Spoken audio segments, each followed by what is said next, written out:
very, very average. I'm sorry. We won. Job done. Thank you very much. Norway, row your boat, off you pop. Let's deal with some real stuff now. But that was not a convincing performance. If we're being totally honest, we get the job done. All the comments are going to be like, oh, England won. It's coming home, all of that. Nothing about that was convincing.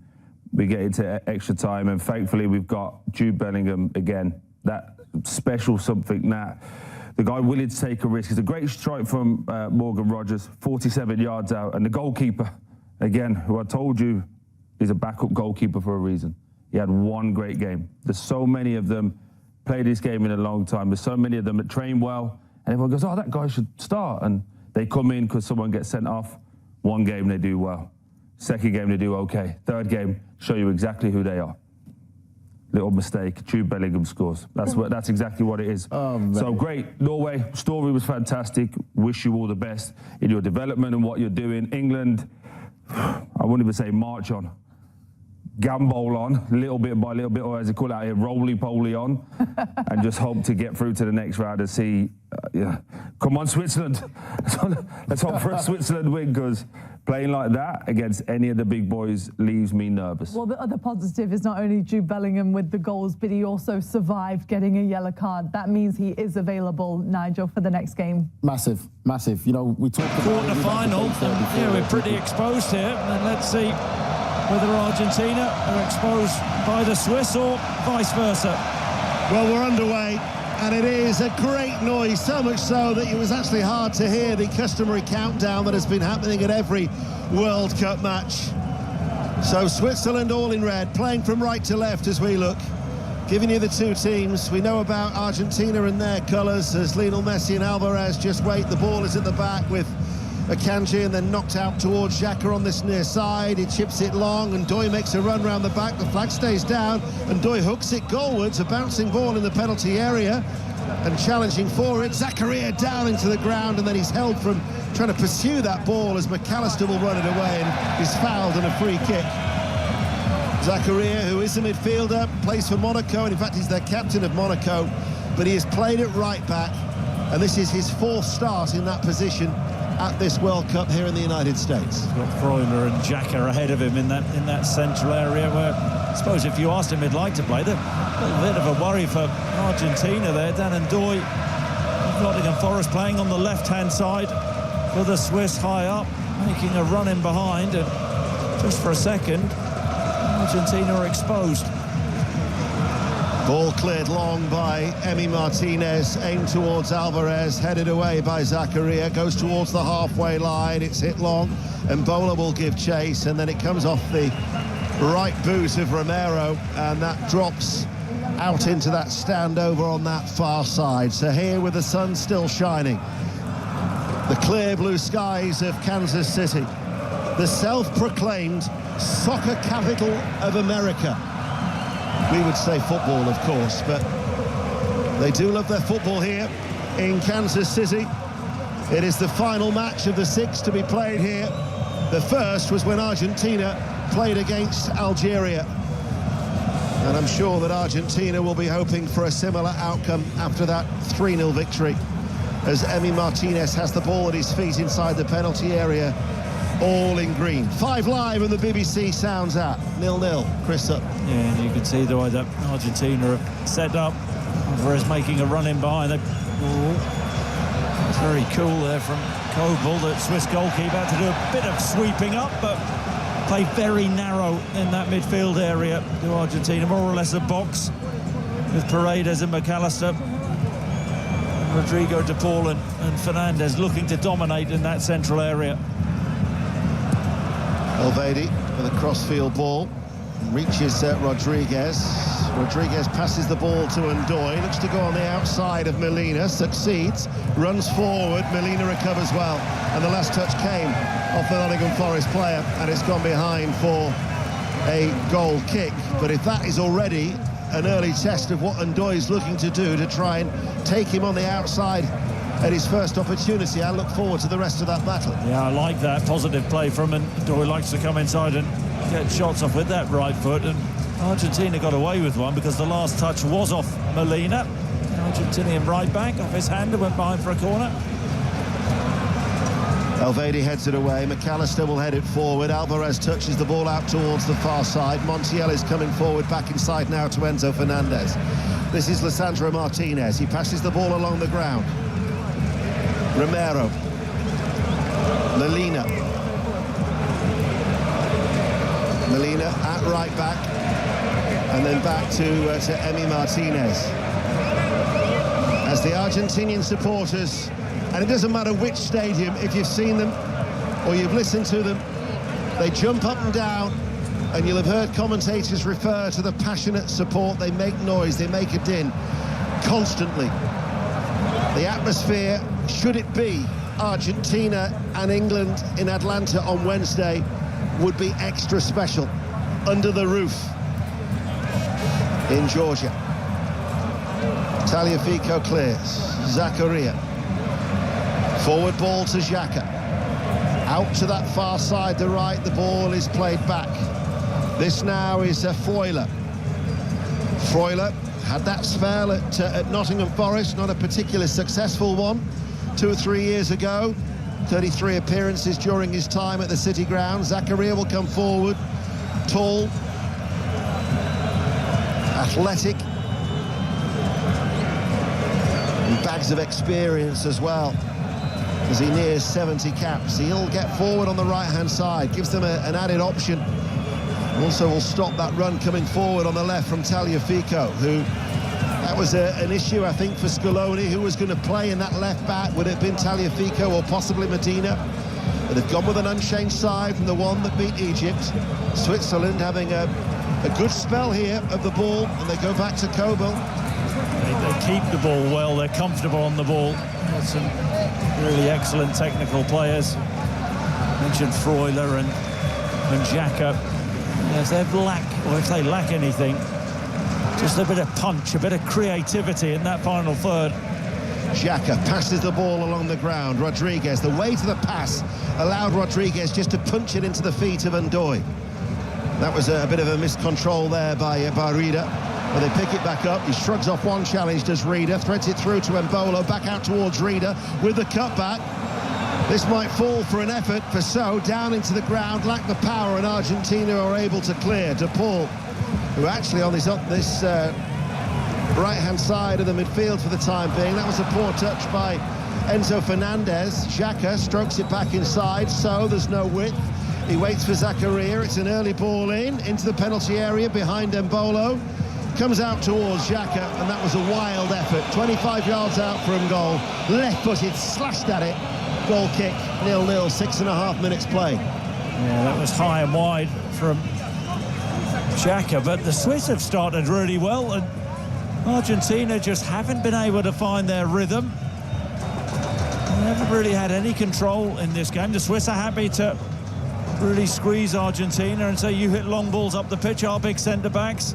Elvedi and Akanji will deal with your long balls. If that's the case, try and play through us. Switzerland have never beaten Argentina in 7 attempts, 2 draws, 5 defeats. They've only faced Russia more without success. On 12 occasions, Switzerland have never beaten Russian opposition in international football. And Argentina have won both World Cup meetings against the Swiss. I referred to that last encounter, their last meeting, which was 12 years ago in Brazil. And they also met in the group stages of 1966. It was a game that was held at Hillsborough, and Argentina won by 2-0 in South Yorkshire. The conditions in the Midwest here in America are slightly different to that of South Yorkshire. I think that's an understatement. See Paredes now on the ball for Argentina. He's like their quarterback, just at the sitting in front of those 2 centre-halves, pinging the ball around.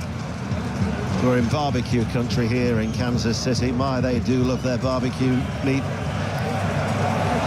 Although I'm hearing that it's barbecue weather back home, possibly in Rotherham and Barnsley and Sheffield, as Molina chips in across from the right-hand side. Elvedi with a volley clearance away from inside his 6-yard area. 8 minutes played, one back, Paredes, back towards Messi. Messi on the ball for his first touch, finds McAllister. McAllister with a shot, takes a deflection, and behind for a corner kick, 0-0. 8 minutes played. Yeah, you can hear from the volume inside the stadium. I think that was Messi's first couple of touches there. First out on the right-hand side, Molina with the overlap and cross, and that was blocked, but then a clever little pass into the centre of the pitch. Decent effort. Was it McAllister who got the shot off? It was, yeah. Behind. The adulation you can see in the stands for Lionel Messi.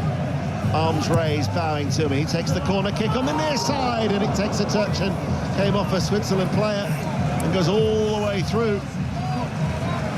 It was Lisandro Martinez was the player arriving late, but he just didn't react. And it's gone behind for another corner kick. It came off the head of Embolo. I think it was McAllister onto Embolo. And Messi, there he is. What was that percentage? 63% of the time he's walking, and he's just walked from right to left. That's taken a while, isn't it?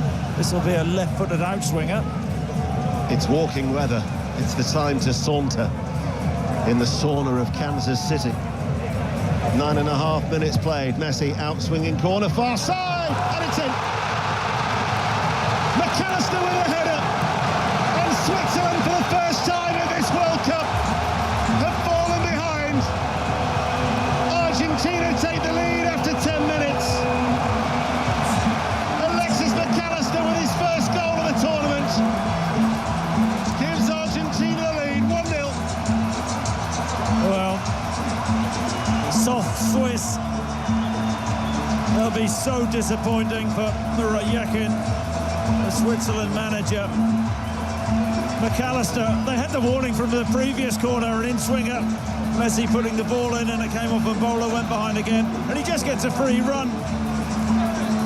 Level with the near post, he's 6 yards out. You've got to say the quality of the header is sensational. Mentioned as an outswinger, McAllister, deft as you like, pace on the ball and flicks it into the far corner. No Swiss player on guard on the back post, but it's a wonderful header. But really, they aren't the biggest team, are they, Argentina? And a free header there, that's a shocker from the Swiss. Another assist for Lionel Messi. That takes his tally to 10 in World Cup history. You then throw in his 21 goals, and that means that he's now contributed or has been involved in 31 goals in his 32nd appearance at a World Cup. Is this his most prolific World Cup then? Is it? You normally know stuff like that. It is, yeah. It is, yeah. Indeed, 8 goals. Only a South American to score more in a single tournament was the Brazilian Ademir with 9 in 1950. You could have given me a chance to have a pop at that. Do you think you'd have got it? But he was, we were in Qatar, weren't we? He was retiring, wasn't he, after the last World Cup? Well, in fact, he did retire, didn't he? When was it? Was exactly. Was it 2016 he retired? As he searches for his notes.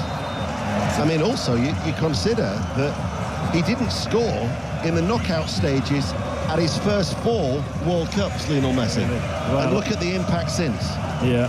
Well, in the last 2. This is his 6th one. That's what you see. A ridiculous challenge. I don't think it's the first time I've said that as a summariser from Romero on Embolo, the Swiss centre-forward, just flies into the back of him. Reckless as anything. He needs to keep his head, Romero. So Argentina are ahead. The winners will play England. Both semi-finals will be live on BBC Radio 5 Live. Tuesday night and Wednesday from Dallas and Atlanta, respectively. Seems an awful long time ago that today I was listening to Linda Noskova, the Czech Republic, the 21-year-old, the youngest winner in 15 years in the women's final, winning 6-2, 5-7, 6-3. What a day of live sport it has been on 5 Live after the drama of England beating Norway after extra time by 2-1. We've got the men's singles final tomorrow. We've got those 2 semi-finals to look forward to. And then we have the Open Championship on 5 Live on Thursday from Royal Birkdale. What a few weeks it has been on BBC Radio 5 Live. It just continues to get better in this summer of sport. But Argentina, England, that would be, I agree with you, that would be a mouth-watering contest. Still a long way to go, however. Did you say earlier that Messi hasn't ever played against England, or was that Tim Vickery? I mean, I wasn't aware of that. That is...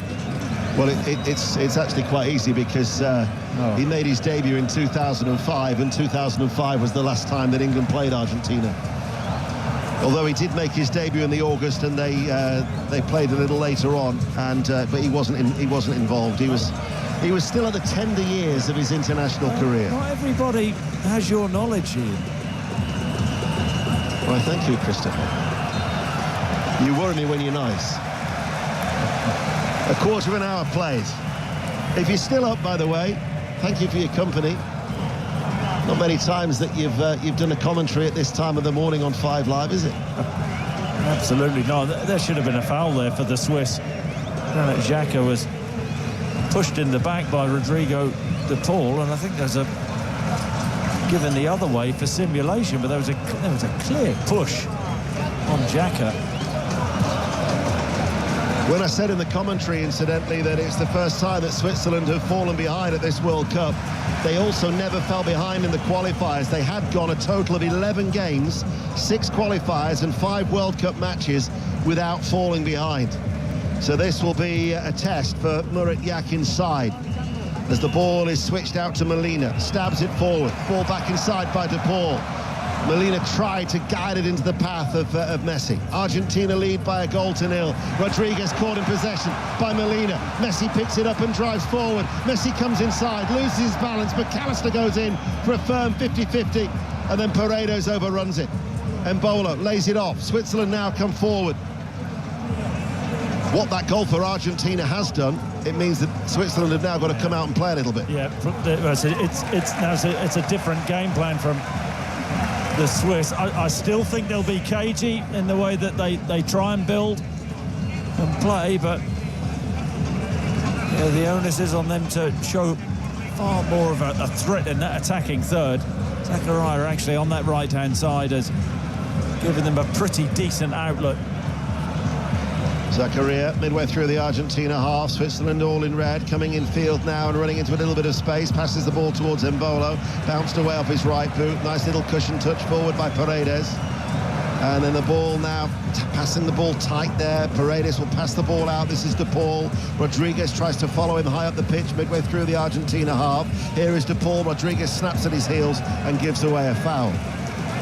He's actually a free agent now, Ricardo Rodriguez. He left Real Betis in the summer. He has started every single match at 6 major tournaments. So this is his 32nd appearance at a major tournament for the 33-year-old. He's been a very good servant down the years for Switzerland. This is his 144th appearance. But Argentina are ahead, and the Argentinian supporters are extremely content. Yeah, what Alvarez has done on a couple of 3 occasions for Argentina, we know he likes to come to the ball, so does Messi. He has stretched that Swiss back line and threatened him behind. They have to have that variation within their team. There he goes again. Ball goes long. Alvarez tries to roll away from Manuel Akanji, who just punts the ball clear. McAllister, the goal scorer, brings it down under control. Messi's just outside the centre circle, and now with Paredes, and Messi is able to turn, and he passes the ball forward. And Alvarez now returns it to the Argentinian captain. Tagliafico comes forward on that far side, the left. He's midway through the Switzerland half, and then the ball goes back and then in field. Paredes. I think it was just the 3rd time against Egypt that midfield had started together the other day in the last 16. But Paredes seems to give them a greater stability in the midfield, doesn't he? Yeah, he does, just at the bottom of that midfield. See Enzo Fernandez and McAllister. They'll play in front of him and just pop the ball around. They play very narrow in there, and they have to get the width from the full-backs, Tagliafico and Molina.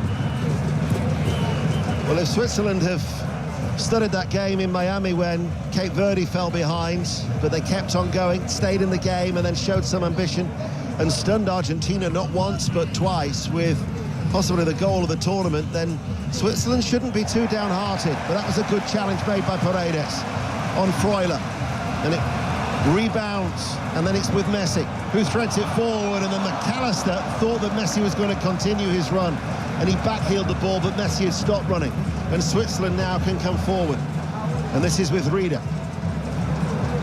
You mentioned Paredes. That's the importance of Paredes. And so Fernandez on that left-hand side had marauded forward.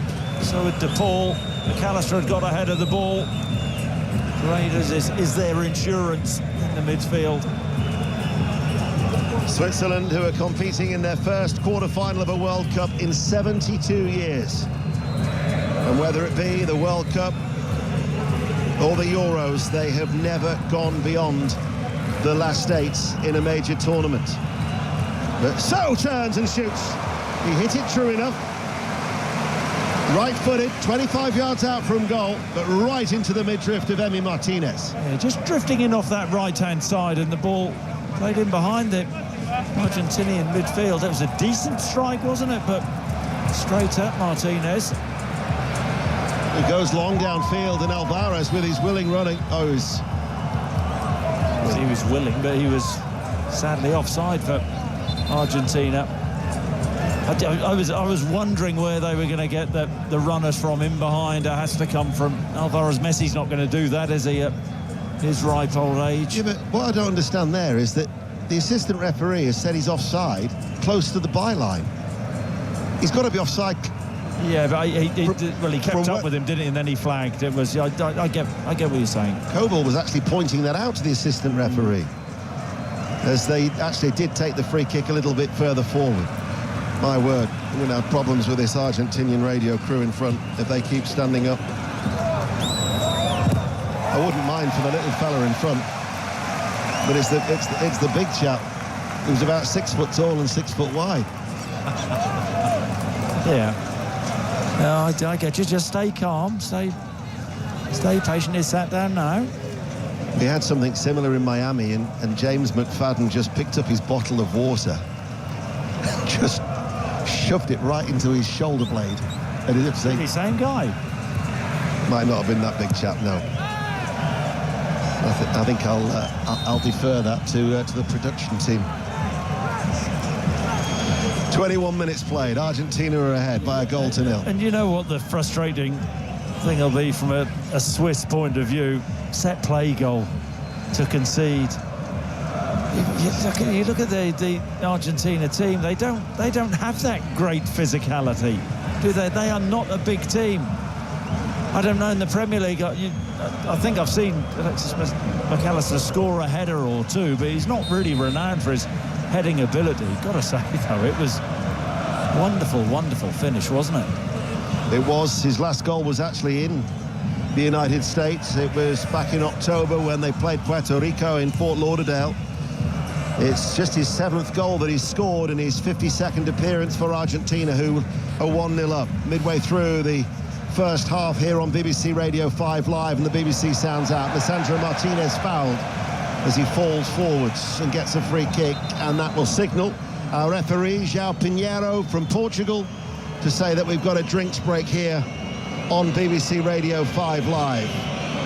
1-0 to Argentina. Your thoughts, Chris Sutton?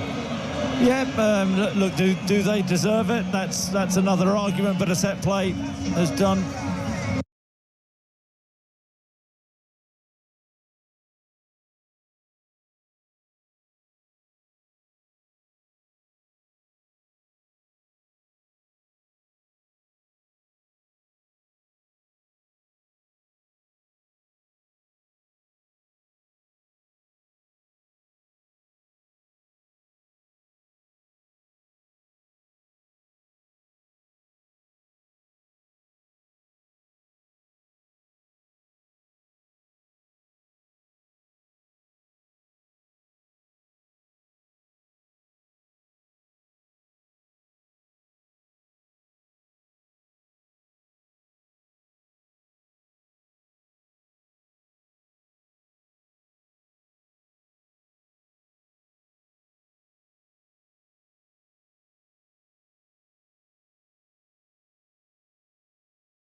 man mark. There's always that great debate, isn't there? But you know, you would have expected a Swiss defender to really go and attack the ball, but all on the heels, and that's why Argentina are in front. And play resumes with that free kick after that foul just before the drinks break on Lisandro Martinez. So Argentina leading by a goal to 0. Playing from left to right as Molina, the right back, hits it, headed away by Akanji. Good header though by Romero, who really did attack that, and once again he's tight behind Fabian Rieder of Augsburg, and it goes out for a throw. As still you can hear the Argentinian support wherever you look inside this Arrowhead Stadium here in Kansas City. One of the, in fact, the third oldest in the NFL. It's the home of the Kansas City Chiefs. It opened in 1972 and it's got a capacity of 67,500. And who's their quarterback? Sorry? Who's the Kansas City quarterback? Oh, the Chiefs, yeah, hold on, I know that. And it comes for the cross on the far side. It's Mahomes. Very good. And who's their other big player? I don't support I don't watch American football. I did well for that one. Travis, I'll give you a clue. Travis. Come on, think Taylor Swift. Come on. I'm sorry, I don't know. Do you know who Taylor Swift is? Yeah, I do, yeah. I'm watching the football. I'm not bothered. Dear me, come on. Who is it then? Educate yourself. Travis Kelce. Oh, yeah, I knew that. Just as you knew it was Ademir. This is a good run inside by Ndoye, but good block by Romero. Tried to pass the ball into the inside left channel of the penalty area towards Embolo, but it was stopped by the right boot of Romero. For Embolo, for Romero. And there's a foul then on De Paul. Yes. Xhaka, we've seen him do this over the years. He absolutely cements Rodrigo. De Paul lets the ball run across his body to take it on the back foot, and Xhaka's already committed. The ball back on his feet. He plays his football with Messi, doesn't he? Into Miami. As they call him, I think, the bodyguard, don't they? Rodrigo De Paul. Yeah, don't they? My note said that he was Motorcito, little motor. Yeah, got that as well. Ball goes long towards Alvarez. Elvedi with a header. Akanji also helps out. Elvedi then heads it, and Zakaria, the right back, on the right corner of the area, tries to get away from Alvarez, but Alvarez sticks to his tasks and forces him out wide. And then it goes out for a throw to Argentina, who lead by a goal to 0. 29 minutes played here in Kansas City. Yeah, works brilliantly hard there, Alvarez. He's the legs in that front line. Messi, the linker, he's the legs. He's the one who's stretching the Swiss back line, doing that important work, not becoming obvious, always coming to the ball. Molina, the right back, passes the ball back to Emi Martinez. Has time to control it, touches it a couple of times outside the Davies penalty area. 29 minutes played of this first half. England beat Norway by 2-1 after extra time. I know that John Murray, we heard from his interview with Thomas Tuchel. I heard him speak to Harry Kane and Elliot Anderson. There will be the Football Daily. If you've not heard it, but you want to hear the reaction, then you'll be able to download it from BBC Sounds and your usual podcast provider for 5 Live's Football Daily for all of that. And I'm sure there'll be further reflections in Sunday Breakfast at 7 a.m. with Rick and Jeanette on Sunday morning. Half an hour played. Argentina still lead 1-0. Yeah, I bet Rick and Jeanette have heard of Taylor Swift. Hold on, don't twist the narrative. I'd heard of Taylor Swift. I just haven't heard of the guy that she's with.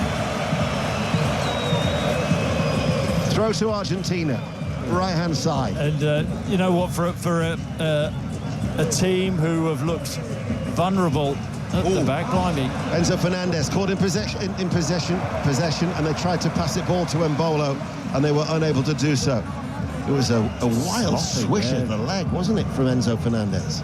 Really sloppy. It's just that final ball. In fact, Lisandro Martinez, right place, right time to cut out the pass to Embolo, who would have been through on goal. Paredes was just dropped in between the two central defenders, but he was followed by Xhaka as they tried to press. That was a nice little touch by Messi to release Molina, who's away on this near side the right. De Paul looks back for Molina, finds him. McAllister in field, but Switzerland have many a red shirt back to win the ball in their midfield. And then Ndoye manages to get away from De Paul. He's over the halfway line. He diagonal ball towards Mbolo. Mbolo might get there. Mbolo goes down as Emi Martinez comes to the edge of his area. Seemed to go in with his feet first. The referee was up with play. João Pinheiro from Portugal as Ndoye tries to get it, and Lisandro Martinez clatters the ball away, and in fact a free kick is given in favour of Argentina. Well, I think Lisandro Martinez gets really lucky here. I thought he was at fault for both the goals against Egypt, and Ndoye's been a problem on the left-hand side, comes inside, slides a pass through. Martinez should deal with it, he doesn't, and then for a second you're thinking Mbolo gets the wrong side of him, and Emi Martinez comes out and makes a really timely challenge. But look for a second like Mbolo could possibly go round him. But Lisandro Martinez, another slip from him. He's not had a good tournament. I did wonder whether he would be sitting this game out for Otamendi.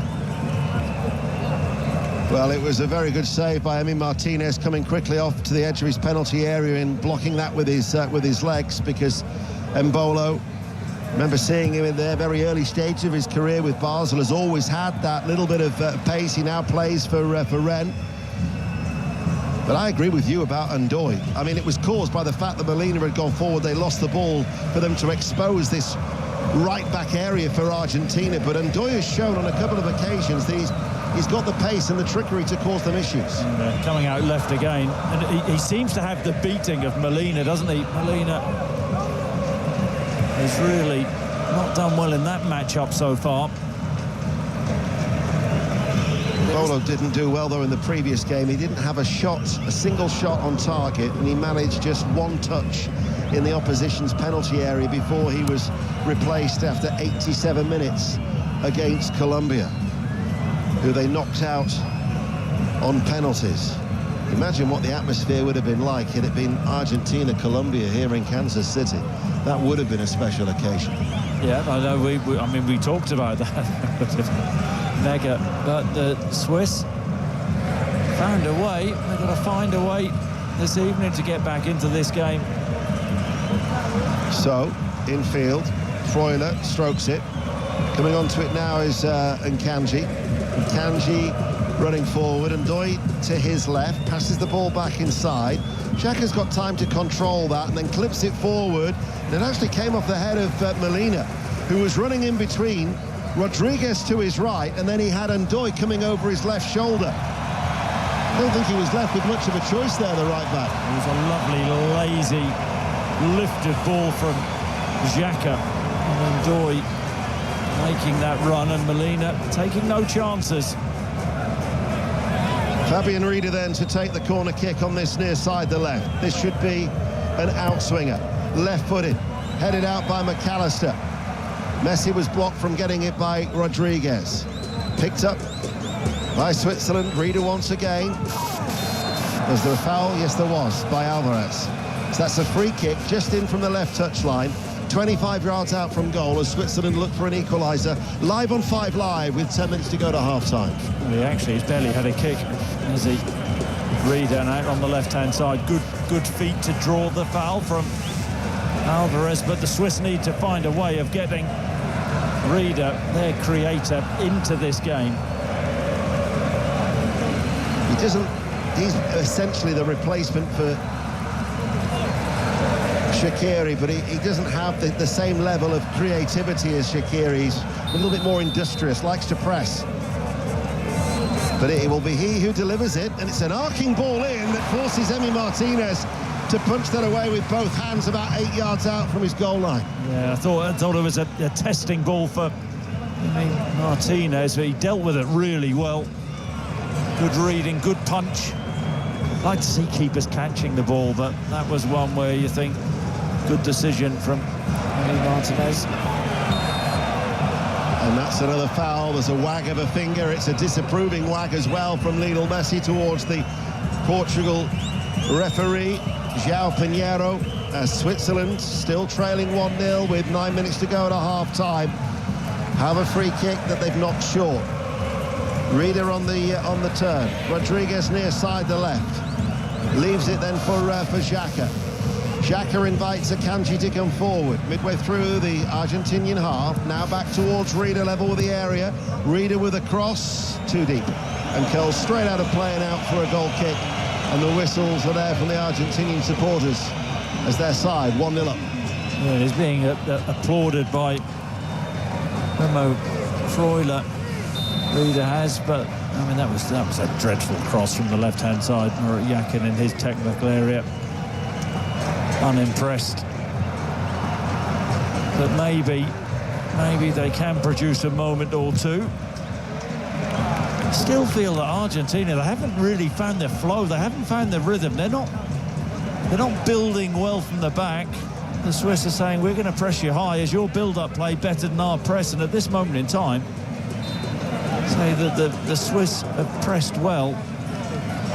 Just that one moment, that one corner, that's the difference. A McAllister header from that resulting corner that Chris Sutton refers to after 10 minutes, giving Argentina a 1-0 lead here in Kansas City. England await after reaching their 4th semi-final in their last 5 major tournaments. That'll be on Wednesday night after we've brought you Spain against France live from Dallas on Tuesday. Elvedi in the centre circle, pings the ball out towards Ndiaye. And Ndiaye, despite the little jump in the air, couldn't keep that ball in play. Sails over his head and out for an Argentina throw. You can see the idea from the Swiss.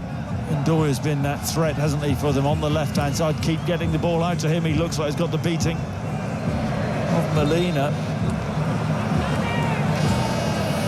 Manzambi's a miss for Switzerland as well. He's a really good player. We were ahead of the tournament, actually. We were told to sort of like predict our rising stars, and Johan Manzambi, after seeing him for Freiburg against Aston Villa in the Europa League final in Istanbul, was my choice. I thought he was Freiburg's best player on the night. Can play deep, can also play in a more advanced role, and he's agreed terms for Newcastle. I think for you didn't have anything to do with that. No, I didn't know. Glowing praise. For £51 million, that's a good signing for Newcastle United. The Argentinian supporters whip up the noise inside this atmospheric venue. Despite the fact that it doesn't have a roof, you wouldn't know. Argentina lead 1-0. Switzerland, though, and I think Argentina are quite happy for Switzerland to have the possession there. They're not being forced, as there's a foul there by Zakaria on Tagliafico, and it's a free kick to Argentina. They're keeping Switzerland at a distance. If you're Thomas Tuchel, the England players watching this game, and you watch them throughout the tournament, though, they're not the team who really have great control of games. I didn't see the game against Cape Verde, but I mean they were brilliant, weren't they, Cape Verde, in the way that they played. I saw Ipswich. Saw Ipswich. What, the World Cup? That's a compliment from a Norwich man. I saw Egypt struggle against Australia, and yet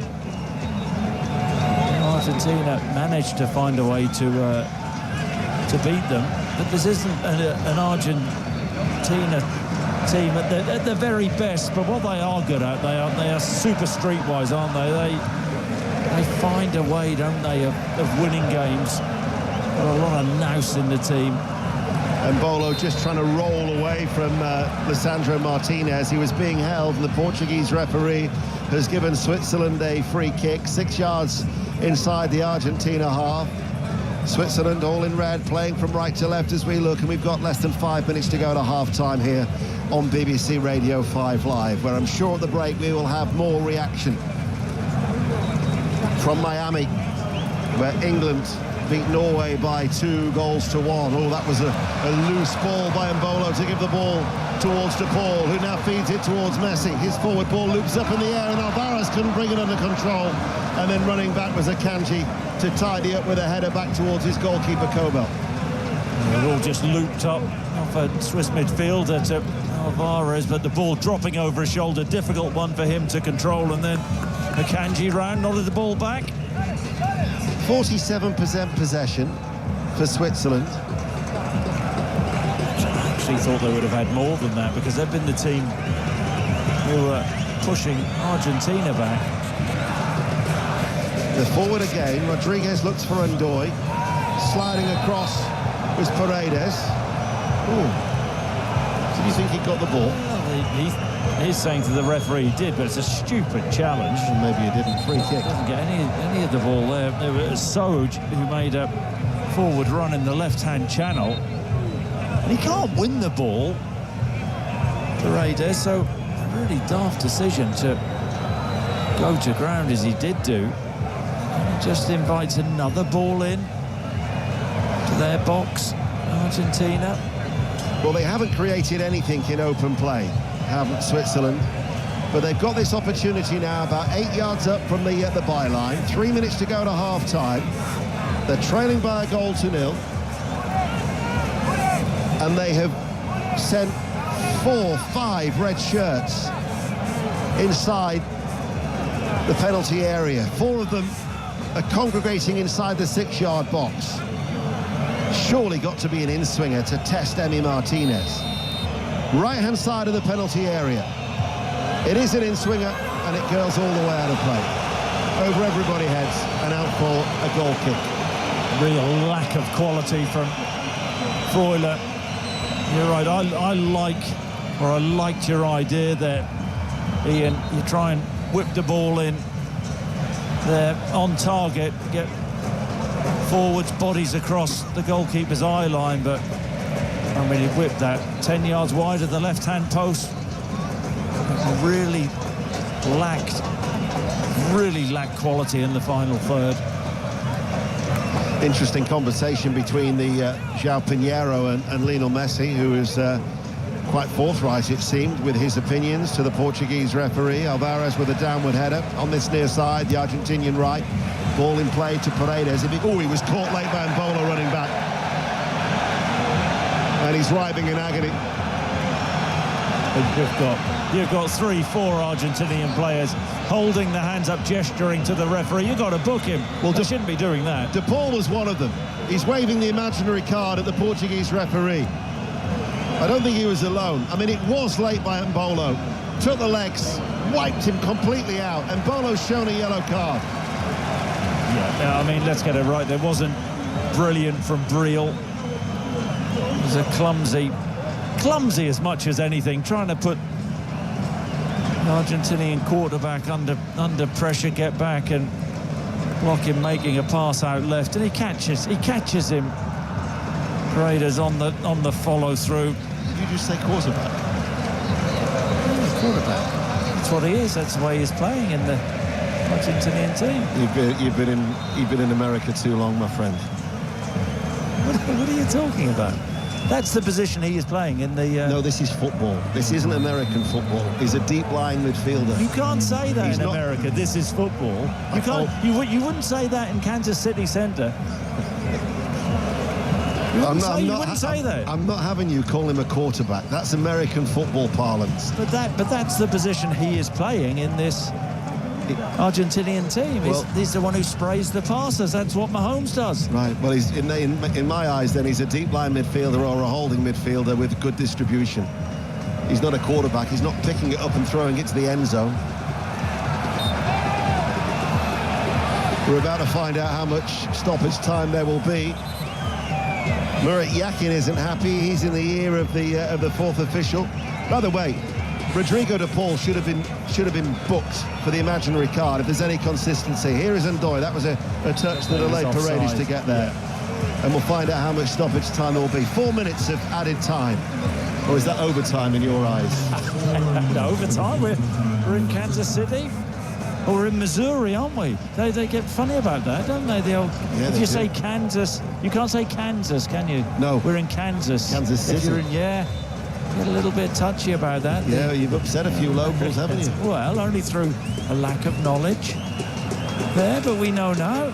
Yeah. And I know that Taylor Swift's seeing somebody called Travis as the ball is cleared long by Emi Martinez towards Alvarez. Rodriguez plays the ball in field. Here is Elvedi, the central defender, and out towards Zakaria, the right back. Midway through the Switzerland half, they trail by a goal to nil on BBC Radio 5 Live with the right to meet England in the semi-final.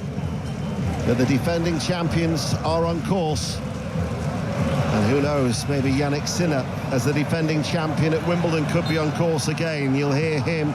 All the build-up from 2 with Gigi Salmon tomorrow for that men's Wimbledon final against Alexander Zverev. Not a lot of quality in this game, is it? It's got very niggly, and I don't actually know. There's a free kick awarded for Argentina there, and I really don't get that. I thought it was a foul the other way. On the left-hand side, was it? Zakaria Tagliafico. Free kick then it is to Switzerland, and they're in no real hurry to take it here as that blue sky is now making way. There's a purple haze if wherever you look in this open-air bowl stadium in Kansas City. And Argentina lead by a goal to nil. Lisandro Martinez, left side of the centre circle, turns. Paredes, the deep-lying midfielder, passes the ball forward to Tagliafico, and he was caught from behind. And that'll be a free kick to Argentina, who lead by a goal to nil. Yep. So silly from Tagliafico gets his body in, and so commits. And what does it do? It allows Argentina to put another ball into the Swiss box. Quite a high line there from the Swiss guard. I'd be fascinated by the dynamic of the semi-final in Atlanta if it is Argentina-England, with bearing in mind the supporters as Messi comes forward with that free kick. Paredes along the ground finds De Paul. He's got width to Molina on this near side, and the ball goes back. We know how the English supporters travel in great numbers, but nothing in comparison to the Argentinian support that I've witnessed at first hand in Miami against Cape Verde, and then here again in Kansas City. The scramble for tickets is going to be something, and they ain't going to be cheap either. Yeah, I covered the game in Dallas against, I think it was Austria. Nice little touch in field by McAllister, looking for Molina, who likes to get forward. Rodriguez, Argentina, hunting for the ball, cleared by Akanji, headed powerfully downfield by Lisandro Martinez, but there's no time on the ball there in the midfield, and Lisandro Martinez hurriedly knocks it forward, and there was Elvedi to clear the ball away, and then Ndoye is challenged by Molina. He's gone down holding his head, and there will have to be a stoppage because there is a head injury here to the Nottingham Forest player who stayed down. 1-0 Argentina. And Molina has clattered in to Ndoye. Both players' eyes on the ball, but I think the Swiss bench are really unhappy. They feel that Argentina, they're getting the decisions all going their way. I think Molina was late there. What were you saying about the decisions going all their own way? I mean, Molina should have been booked there, shouldn't he? It's a late challenge. Because there has been already sort of like questions that have been said, Grella as well said it, like, Harry Kane's your most important player, and I said, no, I disagree. I said Jude Bellingham's the one. Jude's the catalyst. When you also said Morgan Rogers should be started. No, I didn't say he should be started. I didn't say he should be started. I said if this World Cup starts, before the World Cup started, I said Tuchel showed us that he really likes Morgan Rogers. I said I wouldn't be surprised if Rogers started ahead of Jude. But Jude's come in, obviously, and done well. And Thomas Tuchel has said, pardon? Blown us away. He's blown us away. And then obviously the next thing is there's been conversation a while back about, if Harry Kane's not England captain, who the next England captain to be. and everyone says Declan Rice. For me, no chance. Jude Bellingham is the next England captain. He should be the next England captain, not just because of his performance in this tournament, but everything about him. You love to play with players like that, with that edge, that belief, knows who he is, the desire, wants to do well, but also wants to challenge players around him to do well also. Fantastic performance by him again. Saved England. But on the other end of the spectrum, even though it's very much half full for us, we're through to the next round. You think that was the only good thing about England today, Grella, the fact that they've advanced? The good news is you have 2 games left, right? Semi-final, final, and you can actually win a World Cup first time since 1966. That's a positive. You're competing, you're finding ways to win. Bad news is you're not very good at football. You're not good with the ball. You're not good in transition. You leave unbelievable spaces in between the lines. It was not by my standard, because I'm happy with whoever wins, but by English standards, a really poor performance, really poor performance. The impressive part is how poor you are and able to get away with the win. It's like having the world's ugliest daughter and saying, oh, you're so beautiful, baby. Yeah, you're beautiful. Don't listen to what anyone's telling you. You're beautiful. Why does it get more and more personal? It's just, let's call a spade here.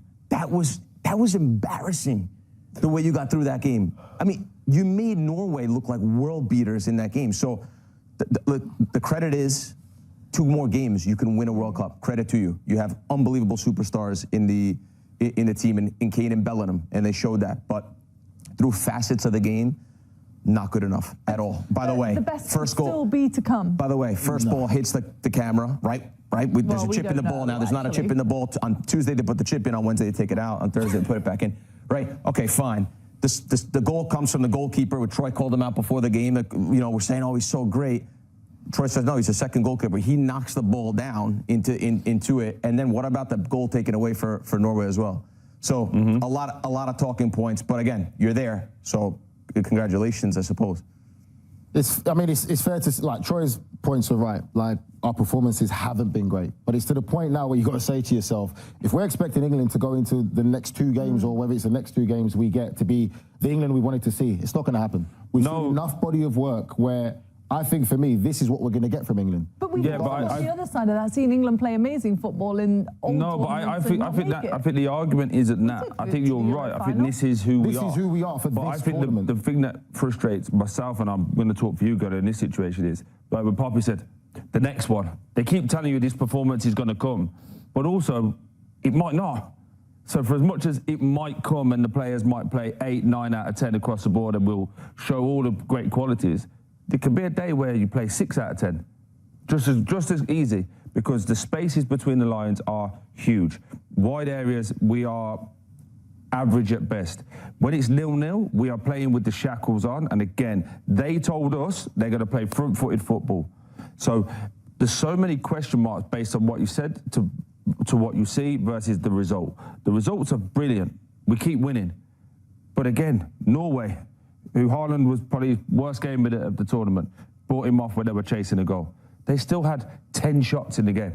Still had 10 shots in the game. So we don't dominate a game, we don't control a game. And then also the changes, in my opinion, we get away with it. Bring it off Declan Rice. At one point, we had Reece James as a holding midfielder, Elliot Anderson up. Then we take off Konza, put Reece James at right back, and we just keep changing all these different things. And it's like, we're getting away with it. I don't care if we win the World Cup, by the way. If we win the World Cup, great. Give him a statue, Thomas Tuchel. But I'm allowed to say, again, I'm not convinced on everything we see, other than we can grind out results, which is great, but there's another level. It is the same for every team, isn't it? If you're winning, the problems are masked. As soon as you start losing, then it's this was the problem, that was the problem, and it kind of goes back to ground zero. What about the substitutions that Thomas Tuchel made, Nige? Did you, now hindsight's easy and obviously it worked out, but the Declan Rice one felt like a forced substitution. Did you like the other ones that he made in the way he managed the game? It was like a puzzle in my head, trying to work out who was going to play where and everything. But in the end of the day, it worked for them. They got the result, which was the biggest thing. Declan Rice obviously had to be changed because he tried to be a bit more aggressive in the second half, so I understood that. Bringing on Eze as well. And then as the game progressed, you could see obviously bringing on Dan Burn just to see out the game. At the end of the day, his job's to win as a manager. Of course. And like Troy's right in everything Troy's saying. I'm not going to disagree with Troy because the performances haven't been there, and Grella's right as well. It hasn't been there, but we still came from a generation of footballers where we were taught about winning. Hasn't been pretty, but they're winning. And like Troy said, it could easily go the other way. But right now, you have to just embrace it. Got through a tough game, beat Norway. But all due respect to who they beating, right? Well, we Mexico knew, to beat Norway. Okay. I get, but these performances are not going to fly with the the next in one a is tough the game. big The thing is this, though. If, obviously, England may face Argentina. England were always going to be judged facing Argentina, Spain, or France. Those were the games generally that were going to be judged for this World Cup from where we came through. Because this is why we brought Thomas Tuchel in, for these teams to win something. So until we see them perform against those nations, that's when we can say where really England are. That's the reality of it. That's a very fair comment. One of the comments that just came up on there was like, let's play great football and go out to keep these guys happy. Pin that. Keep that saved. Because the same people that are saying that, when we go out, we'll start saying, Tuchel's got to go, this player's terrible, this player's that. Our job is to watch the game, analyse the game, even though, as you guys seen, I'm passionate about England winning. I can't come on here and go, oh, we're great, we're through. Who cares? It's a 3-minute segment. We don't have to be here for an hour. You have to call it as you see it. We are not a dominant team. We got lucky in certain facets of the game today. If the ball hit the wire as it says, that's lucky. The goal that they scored, we get very lucky because it is a flop. Absolutely, it's a flop. I don't care, by the way, because we came out the other side of it, so I don't care. But that is a flop. And then also the second goal, which ends up being the winning goal, the keeper has a stinker. So in certain aspects, you've got to be lucky, and we have been lucky. My worry is, can you be lucky the whole way to the final? I don't believe you can. Well, like you said, you've got to face. They will not be able to get away with a game like that if it is Argentina that goes through. To say looking ahead or anything like that, if it is, and then if you get to the final, whether it's Spain or France, a performance like that is not going to be good enough. Well, Grella, you said it would be embarrassing for England to play against Spain or France if they do make it to the final. You still feel that way? Oh, I think that you don't have the tools to play against those two teams. You think it'd be an ugly match? I think you're universe apart from those teams. It'll be like a Spain-Belgium 2-1. Looks like a close game on paper, but it was never a close game. There's so many. For me, there's so many faces of football. Football is the most beautiful game in the world because there's not just attack, defend, and there's just so many variables, right? And Spain and France are so many levels above England in every single way. It's frightening. Aside from Harry Kane, Jude Bellingham, the camera, and the referee, you guys are in trouble if you go against those teams. I disagree with you on that in one bit. We've struggled when it's about dominating the ball and breaking a team down. Whether it's France, whether it's Spain, on the other side of the bracket, we won't have the ball. We have to sit in a shape and we get to hit on the counter-attack, which is what I believe we do great. Now, I'm not saying we'll beat them, but I actually think it'll be a closer game because all the pressure's on the other team. Everyone's expecting France or Spain to win. Our job is to be defensively solid and make those moments count, which in this tournament we have. The moments we've done well with Bellingham or Kane. Yeah, let me ask you another question, and both of you, right? And to you too, if you want to answer. It's going to be a football question. But so you let me know when your team makes it in here, and then you can join our crew. So my question is this to both of you is, you're right. Set up in a counterattack, you might not have the ball. You have the pieces to create with Bellingham. But the way Norway played through you, the way Mexico scored 2 goals against you and then pinned you for 30, 40 minutes, I understand the record, but you did that. England did that themselves. Decision-making in the big moments. And the way Norway was able to play through them, and I know there was heat today, play through them like they were not even there. Simple passes. The wingers look like the 2 best wingers I've ever seen in my life, the ones that came out for Norway. Because it was so easy just to get it to them and let them run at guys. And so my concern is, what happens when the front 4 of France are doing that to you? No, what happens when Leo Messi gets in the pockets against you guys? That's when the real test comes. I agree, but I also think, sorry, Nigel, I also think that we are so open and so expansive because we're trying to dominate a game. Do you know what I mean? So that's why, because we're on the front foot and the wingers are high and the midfielders have gone from a 2 at the bottom to a 1. I don't think we allow ourselves in those big moments, potentially against Argentina, potentially against Spain or France, to be that exposed. My concern is that we are right on the edge with our luck. Like the buttons. The button keeps getting pressed. The Jude, the Kane, the referees help us out. I'm really interested to see how, I'm really interested to see how flipping the referees explained this because the threshold at the start of the season, the start of the tournament was so high, and we're seeing real football, and now flopping, and it all comes back to that game again. By the way, Nige, who do you start? Because the wingers have been the question, haven't they? In the next game, who do you start on the wing if you're Thomas Tuchel? It really doesn't matter if I'm honest, because I don't think that any of the wingers that have played have said, okay, I'm starting. If anything, you probably go with the same starting again. You start with Madueke. Saka looked okay, though. He created a lot of trouble in the second half. Maybe Saka probably would be someone that you'd start now, but like I said, I haven't been impressed with any of them. That not one of them I could say he's a definite star. The only two players, Jude and Harry Kane, and that's the worry for England. For the teams that they potentially could face more, we've only got two players who are really turning up and performing. Others have way too many other players playing at a high level to worry about. That's where you're going to have to judge them.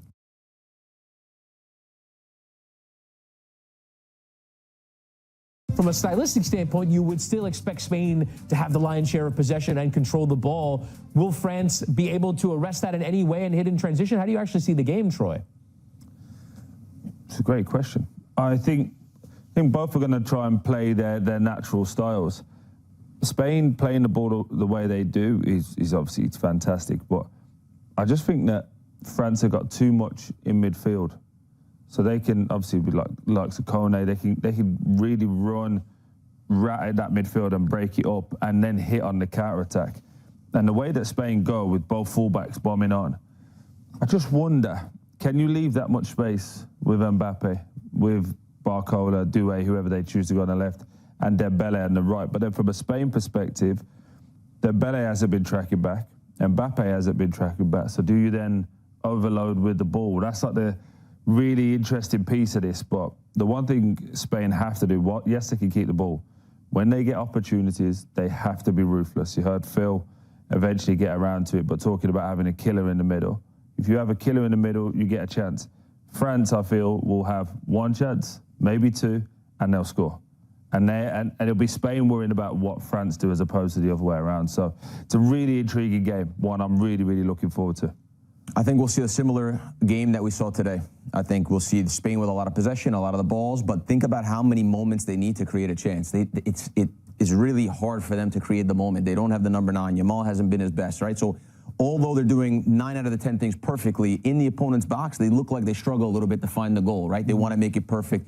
So I think we'll see that. Now, on the flip side, when you look at Belgium were able to push them to a really difficult game late in this game, 2-1, right? But Belgium don't have nearly the pieces that France have. So you just wonder that on the counterattack, France, how many chances do they need? Like, you got Olise running, he's going to run on the counter, and Mbappe is going to run on the counter. I think you're going to see some fragile moments in that Spain defense, and I think France will be able to hurt them on the counterattack. So even though Spain will control the game, France have too many weapons on the counterattack that will hurt you, where Belgium didn't have that, and they still were able to ask questions of Spain. Just one little caveat is the goal Belgium score, that made Mackenzie hit her bet, by the way. It was inch-perfect pass from De Bruyne, inch-perfect pass from the fullback, Castagna, and an inch-perfect header. Literally, go back and look at it. It was every pass and every moment had to be that good to score on Spain for them to concede their first goal. I think France can put those moments together. So I think it'll be very even, Spain in control, but France will look to hurt them on the counter, and they will. It's the final before the final, really and truly. When you look at it, these are two nations that are going to be very confident. That's exactly what it is, yeah. It's a semi-final. It's the final before the final. Some people look at this as a final, all right? They say something as the final before the final, okay. All right? I'm with Numpty over there. I agree what he said. I think Spain will definitely be more worried about France and the attacking force that they have than the other way round. It's just going to be interesting in team selection. You know, when you look at France, we talk about the strength of depth of the squad, right? You could start a Barcola in this game, because then you can maybe have a Barcola who can actually track back and help out with defending against Lamine Yamal, but he can also be very direct. I think the Spain will be very worried about Kylian Mbappe. I think they'll be very worried about when he drops into the pockets. They obviously know how he plays. When he plays in the Liga, you got obviously Koubasi that he goes up against, and then when you worry about him, you still got Dembele. You got other options, so it's going to be very, very interesting. We haven't. I don't know. Can you really say we can see France taking it to another level? Or we've seen the maximum of France? I think every time we've watched France, they've left you thinking, oh, they could really switch on again. They could go another level. And also the bench as well for France. So when you look at the options that they've got, don't get me wrong, I think, again, Spain, all credit to them, brilliant. but they don't have that strength in depth of quality of players who can affect the game when you need to win a game. They're just not going to have the ball, though. France is not going to have the ball. I think there'll be periods where, I would say, I think there'll be periods where France will be comfortable to keep the ball. But the lion's share will be Spain. Yeah, that's fine. That's expected. Play, right? That's but expected. then it's a matter of, does France hit on the counter and take those moments? And I think they do. And the other question to that is, if Spain play the way they've done today, or the last couple of games where it's a lot of passes, but they don't kill you off, that's my France will kill you. That's the game for me. Okay. France can do the other end, but also what France can do, which no one's done to Spain just yet. Belgium did it a little bit, Austria did it a little bit, is actually run at them with pace and be like... As they play from right to left against Switzerland, all in red, who have Kobel in goal, Zakaria, Akanji, Elvedi and Rodriguez their defence. Ball over the top towards Alvarez, headed away by Elvedi. Rida, Xhaka, Freuler, So, Ndoye and Embolo. And at some stage, Switzerland are going to have to try and seriously look to test Emi Martinez.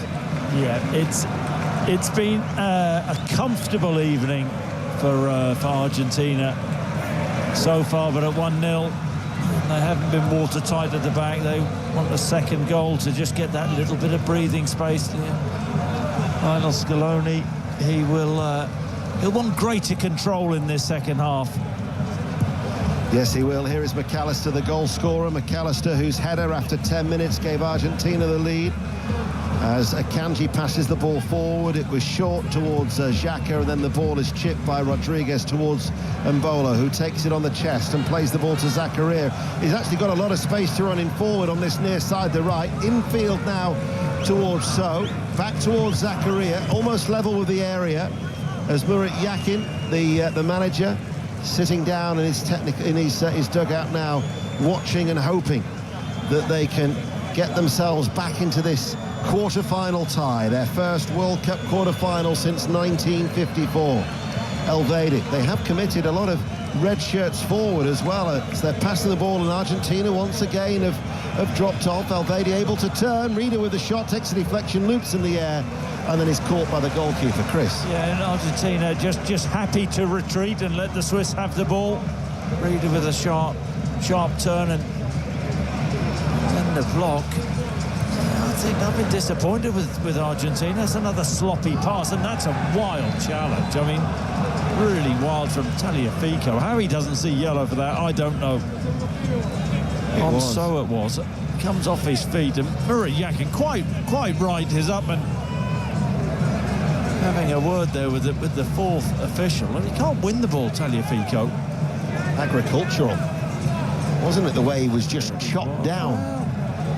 Just a little bit reckless. Can the Swiss get the delivery right, though? That's the question. Free kick then to Switzerland, who trail by a goal to nil. They are attacking the end away towards our right. Freuler runs over the ball. Rida in swinging. Left-footed, right down the throat of Emi Martinez.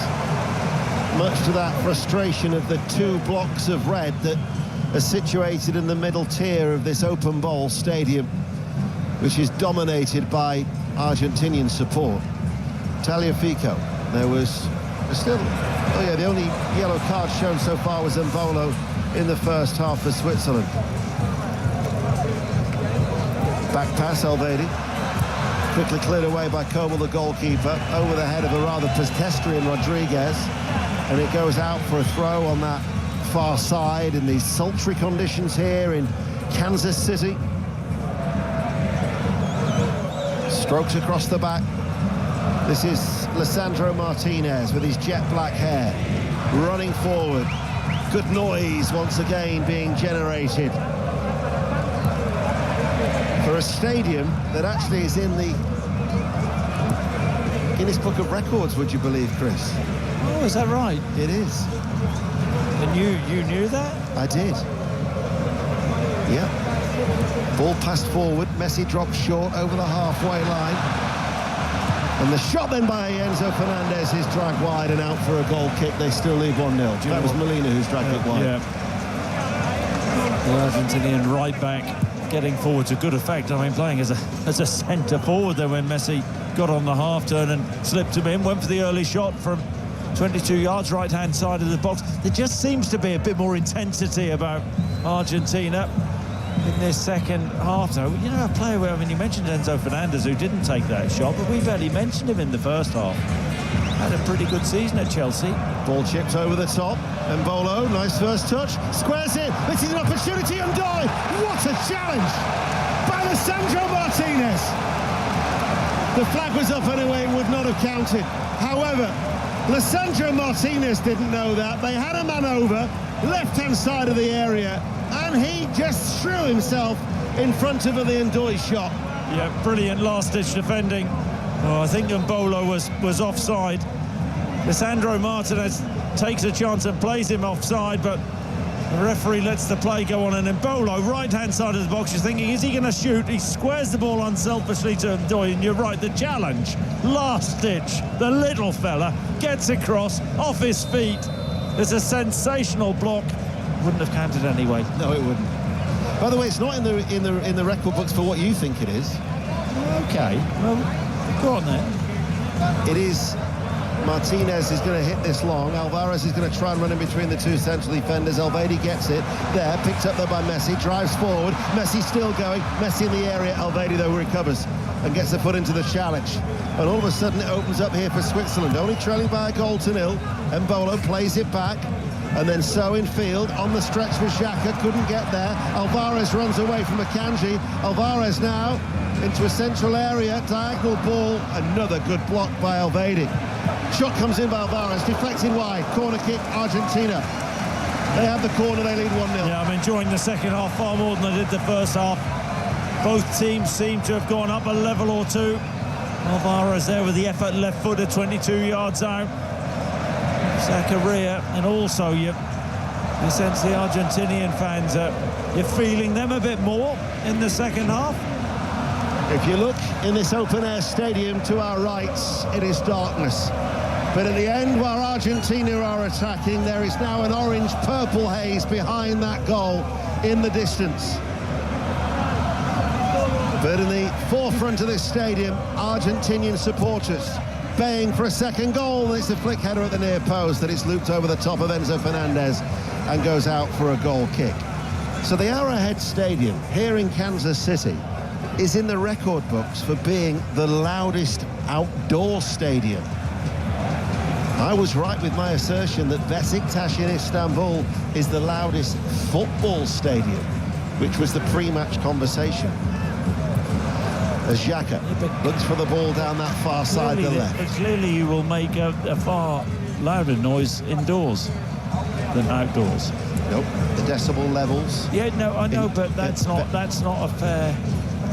Well, it's the way this stadium was designed, as I was explaining at the very start. Ndoye with a flick header towards Reader, who was ahead of him, and it's marshalled back safely towards Emi Martinez. It had a decibel level of 142.2 in this open-air stadium.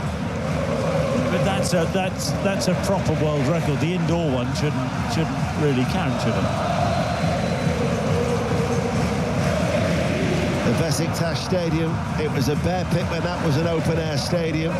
They used to create a din that these Argentinian fans now, wherever you look, with their enthusiastic support, are trying to replicate here, with still the warm conditions in the Midwest of America. Emi Martinez deliberately goes long and out towards the far side, and it's picked up by Molina, and he passes the ball back. And this is De Paul, who joins the attack with his cross, and diving forwards is Kobel, the Swiss goalkeeper, all in black, as Argentina only lead by a goal to nil. 8 minutes played. Chris Sutton. Yeah, it's a really wonderful pass from Emi Martinez to Molina, the Argentinian right back. Swiss being ever so brave with their press, pushing Argentina in, so Martinez going long. Another excellent 50-50 challenge. That was Tagliafico who won it early for Argentina. As now this is Paredes. There's still a lot of energy though in this Swiss side. Tagliafico down the line. Alvarez in field. Paredes picks it up. This is De Paul. Gives it short. Paredes touches it. McAllister looks for the layoff towards Messi. Interception from Elvedi. Headed forward by Lisandro Martinez. Directed with a good header to Alvarez by Enzo Fernandez. He was well aware of where Alvarez was.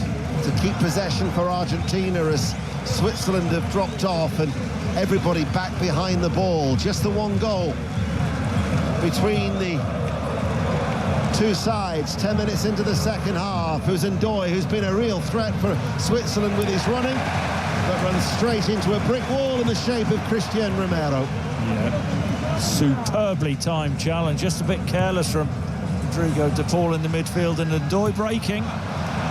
Switzerland pressing high. So delivers a cross. It's a pacey one. Ndoye high off the chest. Xhaka heads it back towards Ndoye. Ndoye cuts inside, but is then met by the challenge of Enzo Fernandez, who's gone down. Well, I think it's Paredes actually. And the referee stopped the game. He shouldn't stop the game. It's not a head injury. It is Paredes, you're right, sorry. It was that block, wasn't it, Paredes? And I think he's really hurt himself in the process. Got out, and it's a really firm challenge, a firm tackle.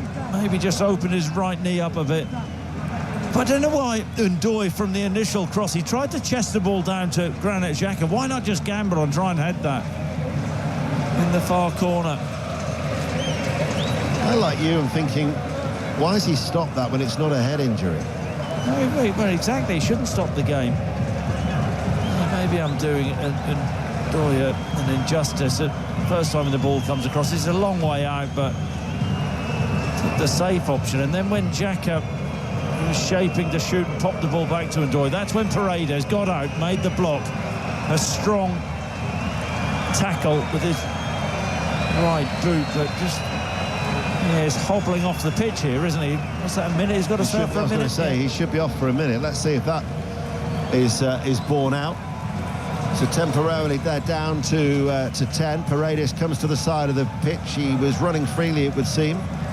Argentina still lead by 1-0. We're 11 minutes into the second half here on BBC Radio 5 Live and the BBC Sounds app. Newscast to follow at 5 a.m. Rick and Jeanette for Sunday breakfast at 7. And 5 Live Sport. Wimbledon, the men's final tomorrow. All the build-up from 2 with Gigi Salmon. The Switzerland are attacking left-hand side. Ndoye thought that he'd won a corner, but the referee says not, and it was a goal kick. Alexander Zverev against the defending champion, Yannick Sinner. And the Open Championship 5 Live on Thursday from Royal Birkdale from 11 o'clock. But I would think now that must be close to the minute that is elapsed for Paredes, but the fourth official, who is Drew Fisher from Canada, still hasn't allowed him back onto the field as yet. So that's a foul. Martinez on Rylan Bolo. Sandro Martinez back to Emi Martinez, the goalkeeper, all in green, right-footed again, looks for that long ball. De Paul will give chase. It drops over the shoulder of Rodriguez, the left back. It's seen back by Akanji and played out by the goalkeeper to Elvedi outside his own penalty area. He runs forward midway through the Switzerland half. He finds So, able to turn on the halfway line. Zakaria is forward on this right-hand side. It needed a better control. And that lapse of concentration, it ran away from him, and then the pace of the ball, he couldn't retrieve it, and it's gone straight out for a goal kick, and Argentina still lead by 1-0 as my eyes are drawn to 2 balloons. One a white one, the other one a sky blue balloon, and now all of a sudden the Argentinian supporters bobbing up and down in unison in that end away towards our right. Fantastic spectacle whenever you see them in great numbers. McAllister comes away from the challenge of Elvedi. Freuler, though, snapping at his heels, and unfairly so from So, and that will be a free kick to Argentina. Yeah, good aggression from the Swiss, and McAllister using his body ever so well and manoeuvring the ball and drawing the foul. The Swiss have done a lot of things right here this evening. It's just they don't have that confidence, do they? Up top, don't have that belief really. When the ball goes forward, you don't feel like there's a goal in it for them. And they have to keep persevering away. And if they do get a half chance, just hope somebody, one of the players, steps up and shows a bit of brilliance, a bit of composure.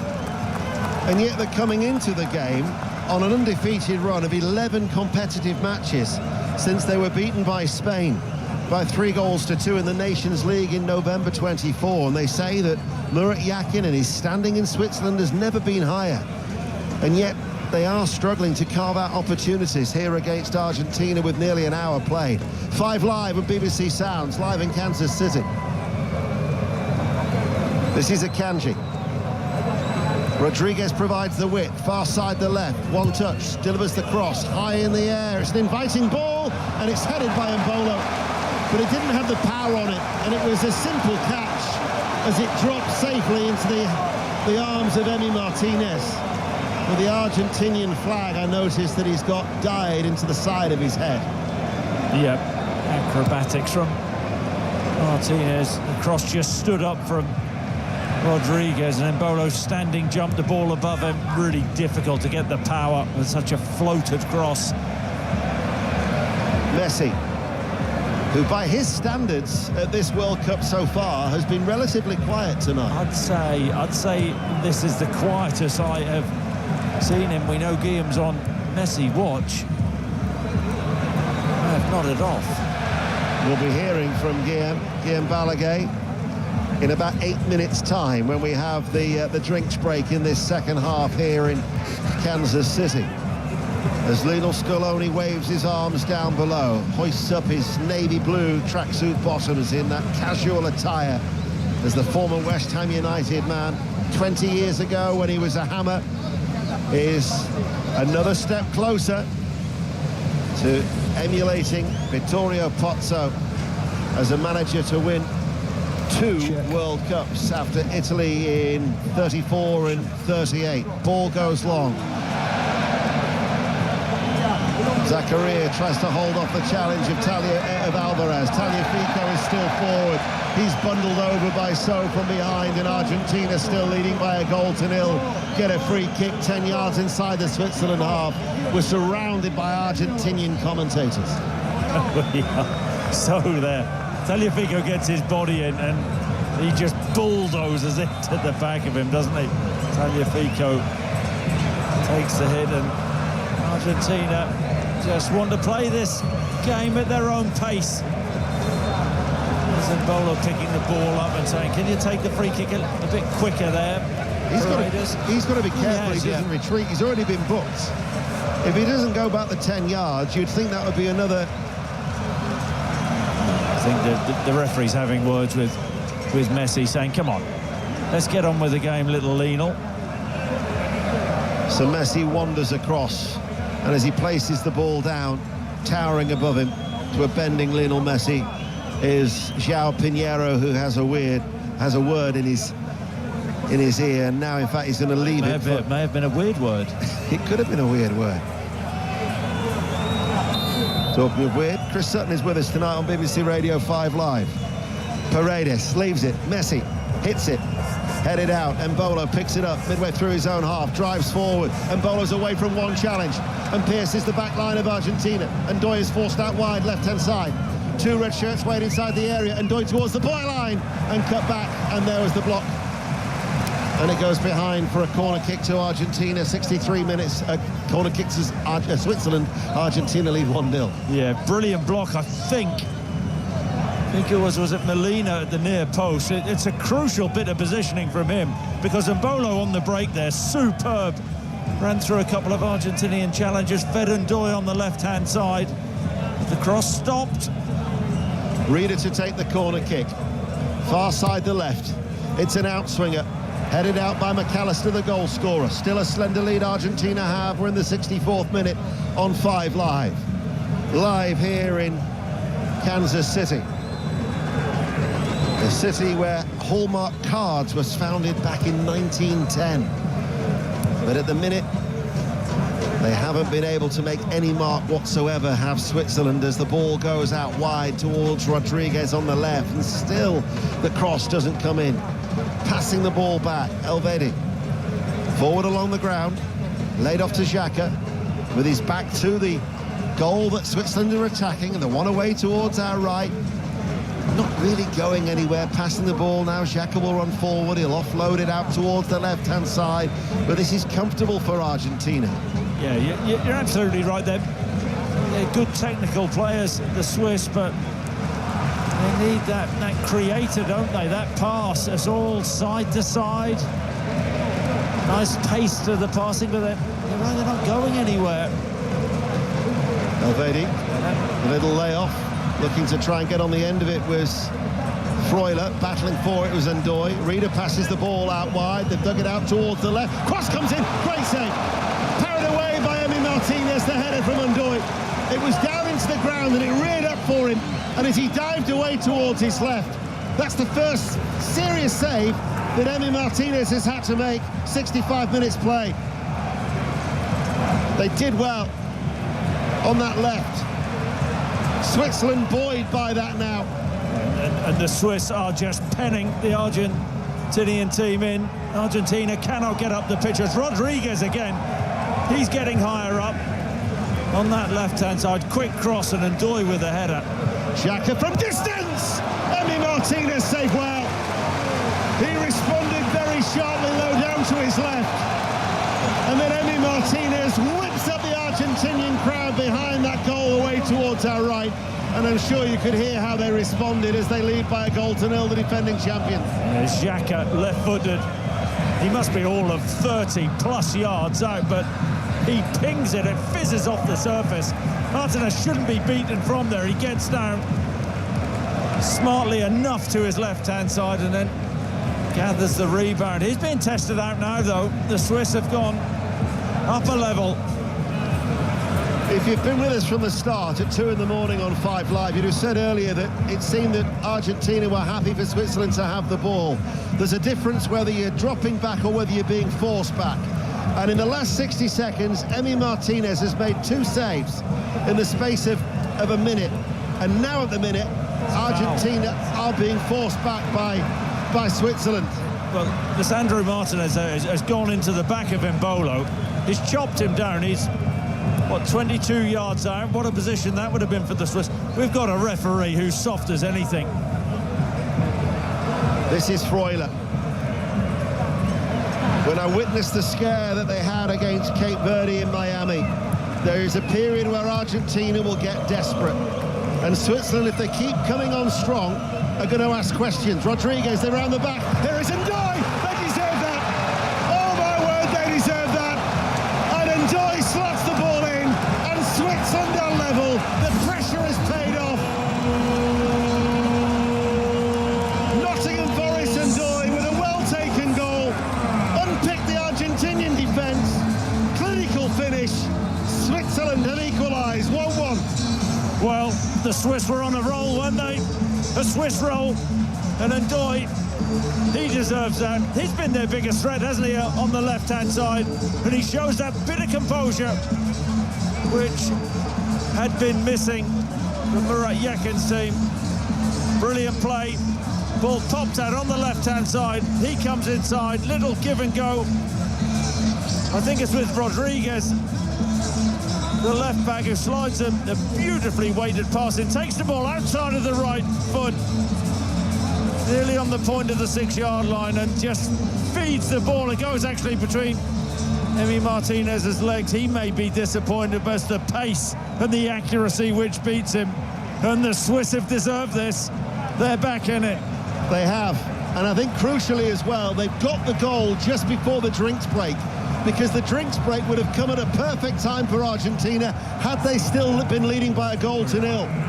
But when the drinks break, and we're now midway through the second half, Switzerland have got the equaliser, but they deserve it. I do wonder, and I think Mark Chapman actually said this to Alan Shearer, and I agree. I've actually been saying it to my own friends. I think England would prefer to face Argentina. I get that there's Messi, but I think Switzerland... That's a ridiculous challenge from Paredes on Embolo, and the Swiss players are surrounding Paredes over near the touchline. It's all kicking off, getting really feisty. Freuler now getting involved. There's a few hot heads out there. Paredes has had a word or two to say. He sees a yellow card. But Embolo, he has been hacked down on numerous occasions this evening. You're quite right to mention he's on a yellow. He needs to keep his head. But maybe it's a goal, Ian, which sparks Argentina into a bit of life and a bit of a comeback. I mean, I mentioned earlier, you look at this Argentinian team, there's nothing for England to fear with them. It's the Swiss who have been slicker and better in terms of their build-up play, the way that they've pressed the ball. Oh, here we go. What's going on here? There's a VAR check here. Review for mistaken identity. And so João Pinheiro of Portugal, from Guillermo Pacheco, has been told, and I think it's whether they're suggesting that it wasn't the yellow card, there was a dive by Embolo. There was no touch from Paredes, which has led to the yellow card. So he's been instructed by the VAR from Mexico. At the minute, the fourth official is trying to get everybody away. Granit Xhaka is also wagging his finger. They're trying to have a word with the referee, João Pinheiro, who's just focused on the TV screen. Well, I'm looking at Embolo on the monitor. We've seen it on the monitor. Embolo does dive. He's going to see a second yellow here. Well, that's the thing. He was already booked. So if this is a yellow card for a dive, then he's going to be sent off. It's all kicking off with players down there, but it's a no-no from Embolo, and he's going to be on the go. He's going to be off here. João Pinheiro walks away after viewing the monitor, and we will hear the Portuguese referee address the crowd here in Kansas City. After a review, there is no foul for number 5. And number 7, there is a clear simulation. Final decision, yellow card for number 7. That means Breel Embolo's off. Breel Embolo showed a second yellow card. He is dismissed. It is the 14th red card at this World Cup. Switzerland aren't happy. Granit Xhaka complains to the fourth official. There's uproar on the Swiss bench. And should Switzerland go through, Embolo will miss that semi-final with England. Well, I've got to say, initially, I thought Paredes went into Embolo, but you watch it back, it is simulation, and we haven't seen enough players booked at this World Cup for simulation. Paredes is in the vicinity, but Embolo, who's on a yellow, he should know better, the Swiss centre-forward. He actually runs into Paredes. I think Embolo's in tears with this, and this will be hugely controversial. He is in tears, but he's the one who initiates it, Ian. I've got to say, and the referee's gone to the monitor, like it or not, he's had a look, and I think they've come to the right conclusion. But what a game changer. Absolutely. I mean, there have been some questionable decisions with Argentina at this World Cup. However, with that one, I don't think you can question that. I think the right outcome has been reached.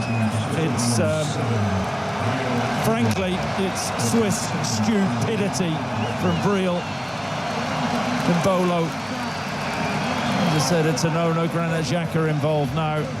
And from a position where they get themselves level, they're in the ascendancy. And now it's going to be a Swiss rearguard action.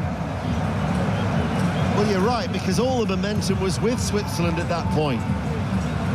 We've still got to have the drinks break. We've been playing for 73 minutes at the moment here in Kansas City. But just to reiterate, should Switzerland go through, they knocked out Colombia, remember, on penalties in the previous round, and Embolo would be suspended. The man who was once the golden boy of Swiss football is now 29 years of age, but sent off. And Swiss now are just going to drop in and dig in deep. They're back four still, and got four in front, Xhaka and Freuler. Ball played forward, Tagliafico challenged. And the referee is notified that Tagliafico is in an offside position. Has he forgotten that we haven't had the drinks break? might have done. Well, just there we remember, are. there I mean, he how is. daft is that now? We've got 15 minutes. 15 minutes of normal time remaining. And it is Argentina 1, Switzerland 1, but Switzerland are down to 10. Breel Embolo. Before we come to Messi watch, Guillaume Balaguer, that was the right decision. Oh, 100% the right decision. I think the Switzerland players should go to Embolo, not to the referee, to complain for what he's done. With the new rules, if you fake something, you run the danger of actually getting a yellow, and you had a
so you'd expect him to really bomb on from that role in his at left back for Argentina, and that is the change that has been made with 12 minutes remaining of normal time, but you can add on an extra 3 at least for the drinks break. It looks like the Swiss have gone to a back 3 now. Rodriguez will just tuck in on that left-hand side. Zakaria will be the right wing back. So left, and Doyle plays that central striker. He'll be the reference point that someone to hit if they do want to go a little bit longer. So it's a 5th substitute appearance for Nico Gonzalez as the ball is clipped long by Akanji to Ndoye, who now is leading the attack in the absence of the dismissed Embolo. 1-1, BBC Radio 5 live, 11 minutes of normal time remaining. Lisandro Martinez edges forward, he's on the halfway line. Remember, this is the right to play England in a World Cup semi-final in Atlanta on Wednesday. Only 4 matches left at this World Cup after this one. Messi chips the ball over the top. Nico Gonzalez is after it, and then diving forwards is gathered in by Kobel, the goalkeeper. Yeah, just a strong run from Gonzalez. Really put the burners on there, didn't he? Good acceleration. Just got behind Zakaria and Elvedi, the right centre-half of Switzerland, and Kobel just nipped in front and got the ball. Once again, the full house signs are up. 69,045 here at Kansas City. Though I do notice on that top tier on the far side there are a lot of empty red seats. Whether it was supporters who bought tickets and then just decided that whatever, that their travel plans, they couldn't find their way to the Midwest. As Akanji for Switzerland coming forward with the ball. Xhaka, who will probably just sit in now with Freuler, lifts the ball forward, and Switzerland will get a throw, level with the Argentinian penalty area on that left-hand side. 1-1, but Argentina are down to 10. Yeah, they're still happy to have a go and go forward and still risking. From the throw, Reader back to Rodriguez, pokes the ball infield to Freuler. Former Forest man to Akanji, who had that lone spell at Inter, and Valverde, his central defensive partner. They've started every game, Akanji and Elvedi. Pass the ball out from the back. Elvedi of Borussia Mönchengladbach comes forward now and looks for Zakaria, cut out there by Gonzalez. His short forward ball finds McAllister. Paredes to Enzo Fernandez, who then gets it back from Molina. And the Chelsea man runs forward with the ball, still at 1-1 with 9 minutes remaining. England, remember, are based here in Kansas City, and they'll be flying back to their team base. I'm sure they'll be hoping, maybe even watching it, should they get that Wi-Fi connection on their plane. They'll be hoping that Argentina can go to extra time, just as England did. Might not be in the humidity of Miami, but it's certainly the heat here in Kansas City. You've got to say, in this World Cup, and as they found a way to win games, they are a bang average Argentina team. They've had a really gentle draw in the knockouts. I mean, they've been pushed, conceded goals, and you think, well, maybe tonight was the night where they were going to really raise the game and step up a level or two, but they are as lucky as anything the way this game has panned out. They've laboured their way through the knockout stages. Messi, he never labours as he battles for the ball and they try to give it back, but then they've lost it. And there was Reader, the little turn by So on that far side. Down the line he goes, helped on first time by Reader. The interception was a good one by De Paul running across, but intercepted then by Zakaria, only as far as Enzo Fernandez. You wouldn't say there's a lot of pace in this Argentinian side either, would you? Not in the starting 11 at least, as Gonzalez can't get the beating of Zakaria. Back inside then for Enzo Fernandez, strokes it, but they do have this man. The undoubted quality of a world genius, and Messi tries to weave his way through, but it's a wall of red and that door just closed in on him. That has to be a foul on Xhaka. The referee has played advantage. He has been a rock, hasn't he? He has been immense. Xhaka there made the challenge on Messi. You do feel when Messi gets on the ball that something is going to happen, but they've snuffed him out pretty well, the Swiss, this evening. They have. Rodriguez, the left back, midway through his own half. Xhaka's first time ball out towards that far side. Xhaka again will hit it early, looking towards Ndoye, trying to put pressure on the shoulder of Romero, but Romero runs out towards the right and plays it forward, and then Argentina tied it up with a long back pass from Enzo Fernandez to his goalkeeper, Emi Martinez. Passes the ball forward, and here is Paredes. Runs forward with the ball over the halfway line. 6.5 minutes of normal time remaining. But Murat Yakin has to make substitutions. Reader in the middle of the park looks spent. His race is run. Need to get fresh legs on in that central area. Looks like a triple change is going to be made by Murat Yakin.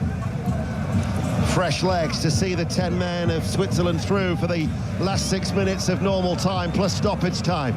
Paredes Remember, they left it very, very late against Egypt. The ball is played forward. This is Messi off the chest, and he tried to just lift it over the goalkeeper. It was a late flag, but Kobel had made the save anyway. Just peeled, didn't he, Messi? Out of the eye line. I think it's up Rodriguez. Oh, you know what? I think he's onside. I really do.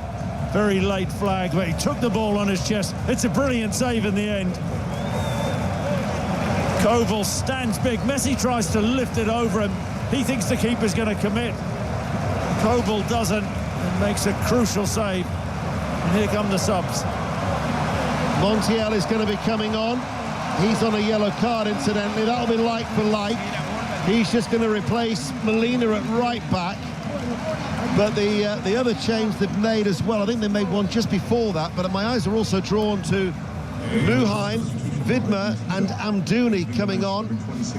It was Lautaro Martinez who replaced DePaul. That was the other change that Argentina have made. So the double change there for Argentina. Lautaro Martinez, he supplied the cross for Enzo Fernandez and that late winner against Egypt has now, well, you called for the changes, Murat Yakin, and Doy, who got the equaliser, he's had a good game. He's going to come off. We're also going to see Reader, who's going to be coming off. So Muheim is on, and they are the changes that have been made there for Switzerland. It looks like fresh legs in those wing-back areas for the Swiss, and Dooney will play as that central striker. Yeah, it was So who's come off. So Vidma has come on for So, Amdouni for Ndoye, and Muheim has come on for Reader. So effectively they've put two defenders on for the two midfielders, and they're just going to try and shore things up and take Argentina to extra time. Well, yeah, I mean, as we all know, you need energy, you need legs, you need drive to play in those wing-back roles, and that's what Murat Yakin will be hoping that he gets from Muheim. He's gone to that left wing-back position, and there's Vidma, right wing-back, first touch of the ball. Remember, they were trailing until the 78th minute against Egypt. The latest team at any side has come from 2 goals down to come back to win without going to extra time, but they've lost the ball. And Zakaria towards Amdouni, but easily read by Romero. Didn't even have to break stride to clear that ball. But we're inside the last 3 minutes here in Kansas City, and it's 1-1. I've got to say, Zakaria now has gone into that midfield role, which I think he prefers. Had a decent evening he has on that right-hand side. So Muheim is in at right back. Zakaria moves into his more natural position. Has started the 3 previous games as the Argentinian fans whip up the volume here in Kansas City. McAllister.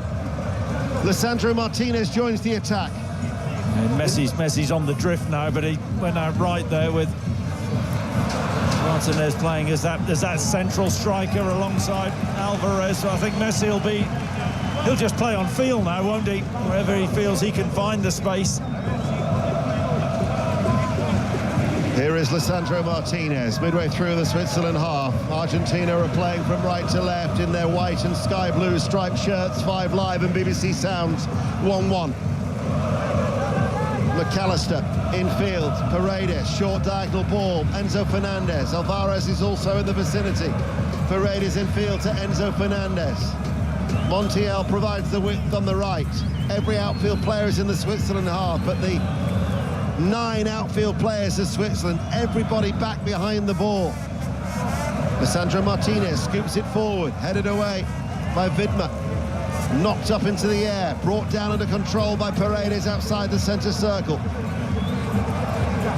Messi standing still, shuffles the ball to his right. Enzo Fernandez with a cross. It was a dangerous ball in. It's kept alive by Nico Gonzalez, who hooks it in, aimed towards McAllister, who was running in 6 yards out. He wants a corner kick. Well, I think I'm in shock like you, Ian. What a ball from Enzo Fernandez. Fizzed in from wide right, and then Nico Gonzalez slides and, oh, does he keep the ball in? And he hooks it back in, and I think McAllister gets the run on Elvedi, the big Swiss centre-half, and I think the back of the net is going to bulge. And it doesn't. I think Elvedi does get a touch on it. McAllister was screaming for a corner. He didn't get it. It's 10-4 in the UK. And we've got late drama in every sense here on BBC Radio 5 Live and the BBC Sounds app. The defending champions. 8 of their last 15 knockout ties have gone to extra time.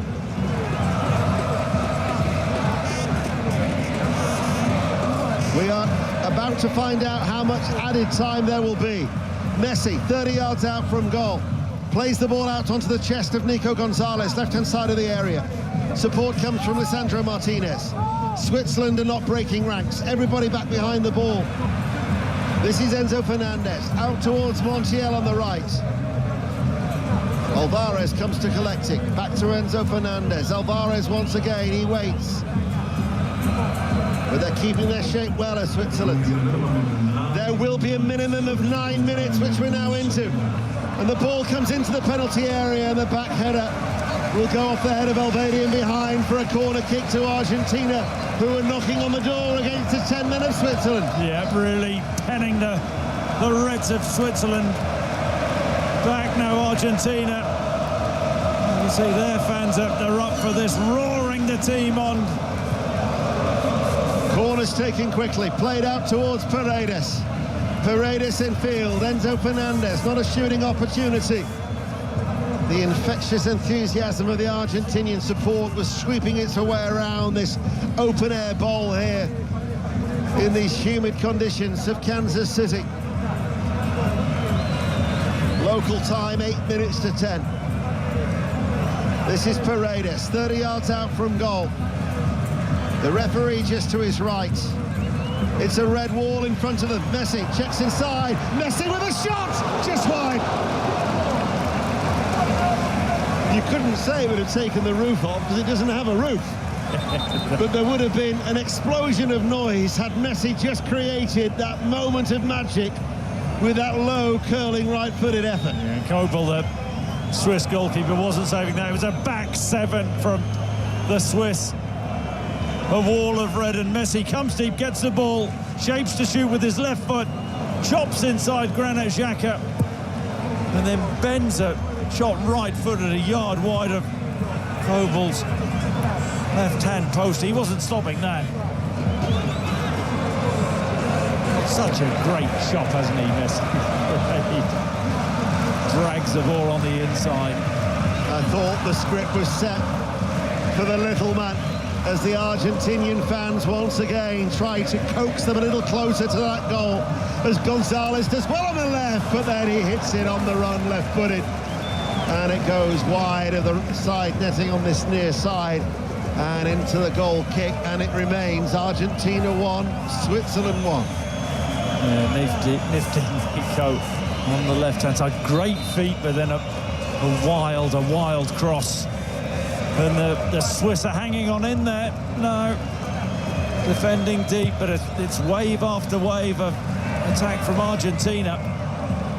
Can they hold out the Swiss? Well, it was definitely a game changer when Embolo was sent off after 72 minutes. Just 5 minutes after Ndoye had got an equaliser for Switzerland. Alvarez comes 6 yards short of the halfway line to collect it. Gonzalez is to his left. Argentina playing from right to left as we look, and we've got 6 minutes remaining of added time here in Kansas City. Messi passes the ball to the feet of Alvarez outside the area, shifts it to his left. Gonzalez had to hook his left boot around it, back in towards Lisandro Martinez. Clumsy challenge. I thought that might have been a foul. Referee says not.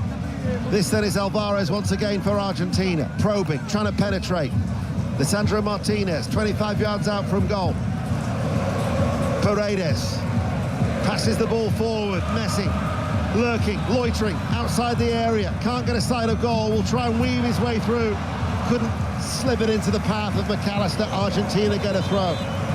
Zacharia's gone down on the edge of the Swiss box. I don't know whether he's really injured or whether he's just trying to buy a bit of time. But now Messi's getting involved and there's a numerical advantage, picking the ball up, and he's looking a threat, trying a little reverse there to Lautaro Martinez, and return pass he wanted.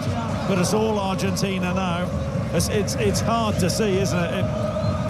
If this game does go to extra time, the Swiss holding out now, Messi's starting to dictate.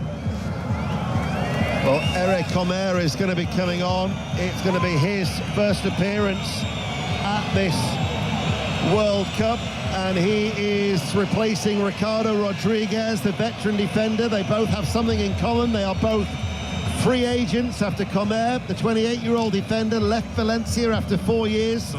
He has been linked with a move to Lazio, but it's his 23rd appearance. So he will just go in on that left-hand side of defence, but almost as another centre-back. They're going to play with 3 at the back, I think, as the ball goes into the penalty area, drops over. Playing 5 at the back now because, like you'd said, you've got Muheim and Widmer as now as the fullbacks. Yeah, they've done that for a while now, just trying to hang on in there, try and take Argentina to penalties. But they're really tiring now. There's a better pace to Argentina's passing. England are still no nearer finding out who they'll be playing in Atlanta on Wednesday. Both the semi-finals we will have for you on BBC Radio 5 Live. Spain, France in Dallas on Tuesday. England against the winners of this in Atlanta on Wednesday.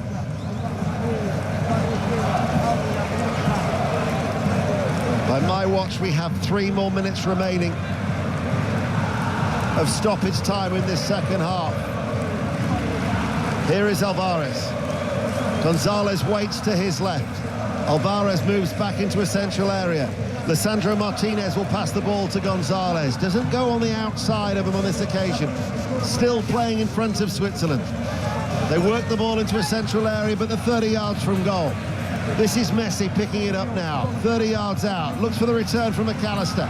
Gets it. Switzerland, though, still stand firm. Alvarez now enters the area. Right, left corner of the box. Forces his way out of the penalty area. Lisandro Martinez. Alvarez waits, left corner of the box, delivers the cross at the far post. The downward header is cleared by Switzerland. Picked back up by Romero. They're still patient, they're still passing it, not hurried. Doesn't seem to be much panic from Argentina as Alvarez, nonchalantly taken off the chest by Messi. Resorts to walking pace, delivers the cross, and then because I don't think that Widmer knew where Gonzalez was, he just had to turn and follow the ball behind for a corner kick, 1-1. Yeah, and he did the right thing, didn't want to take a chance, and they've defended the box ever so well, the Swiss, defending the width of the box and saying to Argentina, we're going to have to give up you having the ball in wide areas. The key for Argentina, quick switches of play. Can Messi produce from this corner, though? Left-footed outswinger from the little man. The arms are being pumped in the air from the Argentinian supporters, baying for a goal as Messi delivers the corner. The acrobatic effort, what a save that was! Came through a crowd of bodies from Lisandro Martinez, and Kobel diving away to his right. Excellent concentration, excellent reflexes, made the save from the acrobatics from the Manchester United defender. They work it to Messi once again. Messi comes inside, overruns it, tries to win it back, and they get it back. Of the 9 minutes, we're now into the last 60 seconds. It's 1-1. Alvarez couldn't get a sight of goal. Lisandro Martinez midway through the Switzerland half. They play it back. Paredes passes the ball to Alvarez. Goes out wide. Montiel on the overlap, not needed. Montiel heads it forward. Repelled well by Akanji's header 6 yards out from his own goal. Argentina knocking on the door, but time is running out. Paredes passes the ball to the right corner of the area, and the referee spotted that there was an obstruction. Alvedi was knocked to the floor. and that will be a free kick. The Argentinian supporters aren't happy, and by my watch, the 9 minutes are up. And I think Como, the sub, is saying, come on, that's time. Different pace to Argentina's game. Just seen the Kobel save again. Acrobatic from Sandro Martinez, and Lautaro Martinez lets the ball run through his legs, and it's a smart piece of goalkeeping, and there we have it. There it is, 1-1. We're going to try and score. Nobody else has really done that. But imagine the ball turns over, they leave the two at the back versus Mbappe. Saliba can just put one down the channel and say, chase that. Well, it's also as simple as that can just change a game. Watching the Belgium play today as well, what they did, long balls, long and direct balls. Are Spain going to want to do that and play that bit of a high line with those three up top when France can go direct? We've seen France not scared to overplay, just go, all right, boom, Mbappe versus Koulibaly. So it's going to be interesting. Spain's better than them, I'm sure. You think so? 100%. Spain's better than them. They're going to have most of the possession. In terms of how they play, or in terms of the quality of players? How they play. In terms of, we're talking about the team, right? Yes. We go through pound for pound player. France has better players, but you talk about the best team in the World Cup with the football. It's Spain, 100%, and we're going to see that again with the ball. You're saying with the ball? No, even without the ball, because the way that they press the ball, you go back and watch the game. The way that they press the ball is incredible. Doku went through one guy, two guys, three guys, still looking up. Another guy came. Defensive transition, amazing. Best team in the tournament for sure. They just need so many moments to score. It has to be perfect for them to score. They need they need 30, 40 passes to score. France, they're not going to need so many passes to score. They're going to need 1 or 2 passes to score. That's where I think the matchup is. I just need to know what's wrong with France that you put Spain better than them. What don't you like? Spain is better with the ball. They're better out of possession. They're better to win the ball back press after loss. Spain is a better collection. They're a better team than France. You're the same guy that said Belgium wouldn't score today, right? Did you see the goal that they scored? Inch perfect. Well, it doesn't matter. You still said they wouldn't score. It's my opinion. No chance. I'm not right about everything. We know that. The other question. Who's right? The other question I got for you, Grote, is yes, Spain dominate with the ball, right, and that's predominantly in the middle of the pitch. So the two centre backs, the three in midfield with the rotation, and then obviously they go out to the wide areas. Both fullbacks for Spain, in terms of Pedro Porro and Cucurella. Do you think they can stop, slow down, and just keep hold of their front three? And then on the flip side to that, do you think Lamine Yamal can raise his game? Because the one area I see of France that is an issue is probably the left fullback, Indigna, who's very good, by the way, but just when you're looking at a complete team, he's probably the weak link. So can Lamine Yamal raise his game enough that France have to defend and worry about that corner? And then can the Spanish stop that front three? If you're watching just this tournament, Lamine Yamal, probably not, because you can't just press a button, and he hasn't been good this tournament, right? 1 goal, I think 0 assists, right? But yeah, and the concern here in terms of the figures is 23 turnovers that he had in the game. I thought I was watching Pulisic against Belgium in the first half. He turned it over so many times.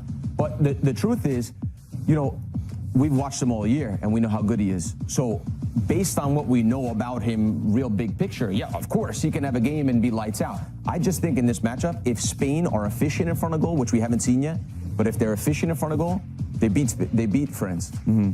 The problem is we haven't seen that yet. They don't have a striker, and Yamal has been lackluster. Nico Williams is coming from the bench, so we haven't seen that yet. Where I just think France just needs a couple moments where they're going to break down Spain, and they're just going to need a couple chances. And I expect Nico to start though in the next game. Yeah, they have to. But then it's like what Grella, you're saying, right? So for a France perspective, they're worried about Lamine Yamal. From a Spain perspective, Mbappe, Olise, Dembele. There's way more that they have to worry about than Spain. Listen, I get your point, but for me, I still feel that France are the better side. I think France has shown us a lot of what they've been through. I said I think France. I guess the only question to your point though, Grella, is how important is that ruthlessness in defining a game, defining which of the two teams is better? It's important, but hold on. Let me ask you another question. If the team goes to the final, are they the better team? Not necessarily. Not necessarily. I think France will go to the final because of the way the game sets up. I think France will win. I think France will hit on the counter. I think France don't need a lot to score goals. I think also defensively they have enough to stop Spain. But who will have the lion's share of the ball will be Spain. That doesn't make them a better team. Who will press better will be Spain. Who will create more moments around the box without finishing them? Probably Spain. So Spain will look good in every single factor. And also to answer Troy's question, with the two fullbacks, if they're 1v1 with Mbappe or Dembele or anything, they're in trouble. But they're never going to be, they're going to rarely be 1v1 because of the defensive transition is so good that Spain have. They press 1, 2, 3. Swiss hold on. You think it's going to be wave after wave now of Argentinian attacks, but they've been strong and sturdy. The Swiss all tournament defensively. They're going to be worked here. Well, in the early hours of Sunday morning in the UK, we enter 30 minutes of extra time here in Kansas City. Argentina, the defending champions, won. Switzerland won. Switzerland are down to 10 after the sending off of Embolo with 18 minutes remaining. After Switzerland had just 5 minutes earlier equalised. I'll run through the two teams for you when I get an opportunity, as Argentina in their white and sky blue striped shirts are playing from left to right as we look. You remember in extra time against Cape Verde, they scored very early on, and they're pressing here with McAllister. Lautaro Martinez has a shot. This is an opportunity too, takes a deflection off Almada. I know Nico Gonzalez it was, and it goes behind for a corner kick, and they all must have done the same again. I've got a feeling this is going to be the next 30 minutes, block after block. It's Vidma, the right wing-back, who gets a superb block when Nico Gonzalez hit that flush with his left foot. I think that was heading into the far corner. They scored with a corner on this right-hand side, but it's not delivered on this occasion into the box. Almada has the effort. That was blocked, comes out towards Messi. Messi finds Almada, looks for a shooting opportunity outside on the area, leaves it. This is Paredes, passes the ball out wide, left-hand side. Alvarez with a shot that was off target. So Emi Martinez in goal. Montiel, Romero, Lisandro Martinez and Gonzalez is playing as the left back. They've got Paredes and McAllister, and then they've got Lautaro Martinez, Alvarez, Almada and Lionel Messi. With no Embolo after his sending off, Kobel is in goal.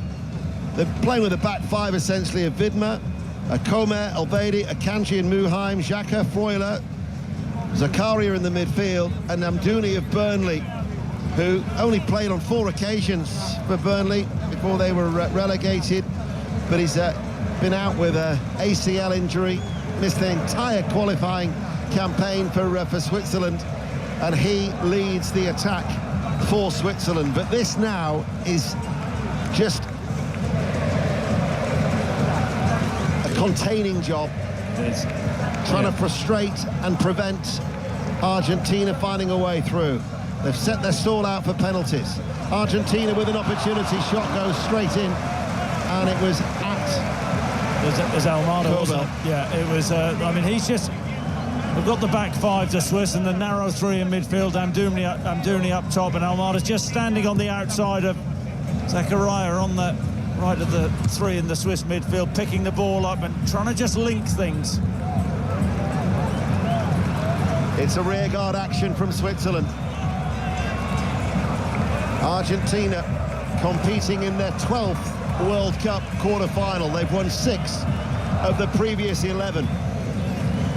They're going to dominate with possession. Still 1-1. Argentina forward. Lisandro Martinez. Montiel provides the width on this near side. Paredes doesn't switch it, though. Instead, he goes back out towards that left-hand side. Almada tries to shoot, passes the ball out. The little slip, though, as Nico Gonzalez tries to cross the ball. Comes only as far as Almada. Passes the ball back 6 yards forward of the centre circle. That was Christian Romero. Little touch by Paredes as the Lisandro Martinez passes the ball. Almada has Gonzalez to his left. Passes the ball back then to Almada. Almada checks back inside, enters the area, lays it off to Gonzalez behind him. Still they're unable to deliver the cross. It's just a line of red. They can't cross the red line. They can't. But the spirit is fantastic from the Swiss. Messi, Almada looks for a shooting opportunity, can't get one. Passes the ball to Gonzalez. Lisandro Martinez. This is going to be like defend and attack now, like a training exercise for Switzerland, who are just sitting in, led by that inspirational figure of Xhaka. Lautaro Martinez drops short. Messi, not much space to operate, chips the ball into the penalty area, cleared on the half volley by Muheim. No respite though, is there, for the Swiss? It's just wave after wave after wave. Here they come again. This once again is Almada! He's hit the side netting. There were some in this stadium who thought that had found the bottom left-hand corner. Away towards our right, they were ready to celebrate. It was a blistering effort. I've got to say, just for a second, I was fooled. Mentioned his positioning, Almada. Stands on the outside of that narrow midfield three.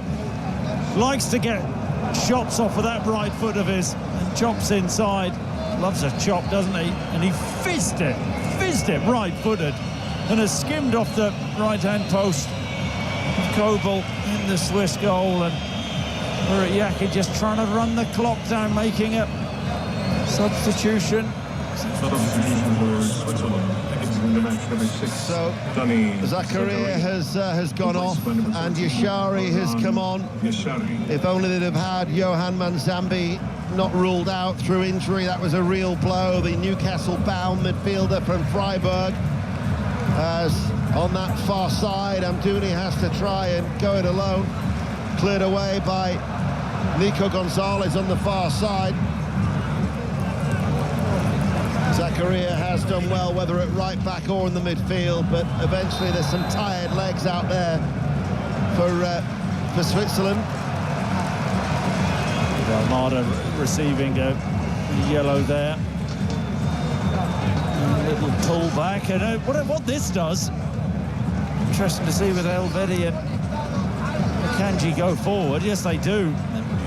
They're, 10-15 yards inside the Argentina half and trying to create something from a set play. The big centre-halves have gone forward. Xhaka deliver. 1-1, 5 Live, the BBC Sounds app. We're live in Kansas City and we're in extra time. Midway through the first period of extra time. Xhaka to take a free kick. Switzerland all in red. In this open bowl-like stadium, they're playing from right to left. Switzerland currently have two players in an offside position as it comes in long. Akanji's up from the back, Elvedi's also there, but the Portuguese referee gives a free kick to Argentina. João Pinheiro as McAllister to Messi. Messi just chucks his way forward over the halfway line. Lautaro Martinez makes the run ahead of him to the right-hand side of the area. And that was marshalled very safely by Manuel Akanji. They would have played with each other at San Siro into this season. But Lautaro Martinez is shown a yellow card for that late foul on his clubmate from last season on loan from Manchester City. And the third Argentinian player to be booked. Akanji just ushers the ball out of play behind, and Martinez is just a bit keen there, goes to ground and trying to scoop and keep the ball in. Switzerland, who've only won 1 of 10 World Cup games against South American sides, actually winning the game, not penalties, drawing 3 and losing 6, because they did beat Colombia, of course, after it finished goalless in the previous round. That, for that particular stat, is classed as a draw. It was Ecuador in the group stages in 2014. But that experience of penalties, and in fact, all 4 penalty shootouts have favoured the side who's gone second at this World Cup. Paraguay, Morocco, Egypt and Switzerland. The Switzerland are attacking. And a shot comes in from Xhaka. It was curling, it was hit left-footed from distance, curls over the top. 9 minutes played in the first period of extra time, 1-1. There's so much to admire about this Swiss team, the way that still throw bodies forward there.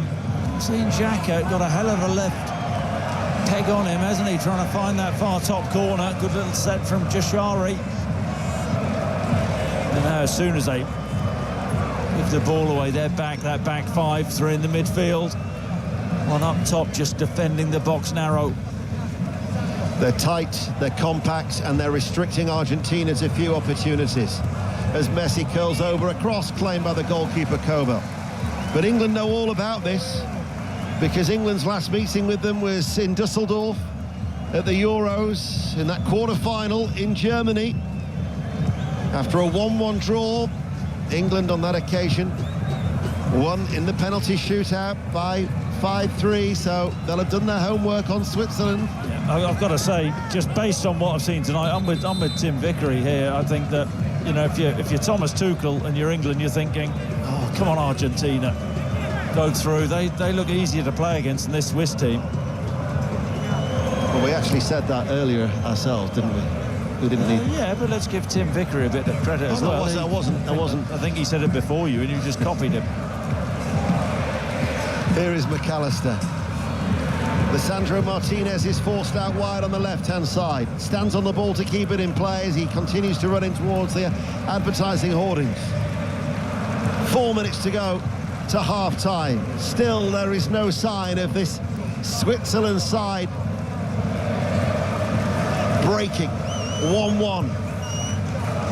This is what they do. He favours a pragmatic approach, does Murat Yakin. He probably favours defence over attack as Messi tries to come forward, passes the ball square. Almada, left-hand side of the penalty area, cuts back inside. Lisandro Martinez dispossessed by Amdouni, but it runs away off his legs.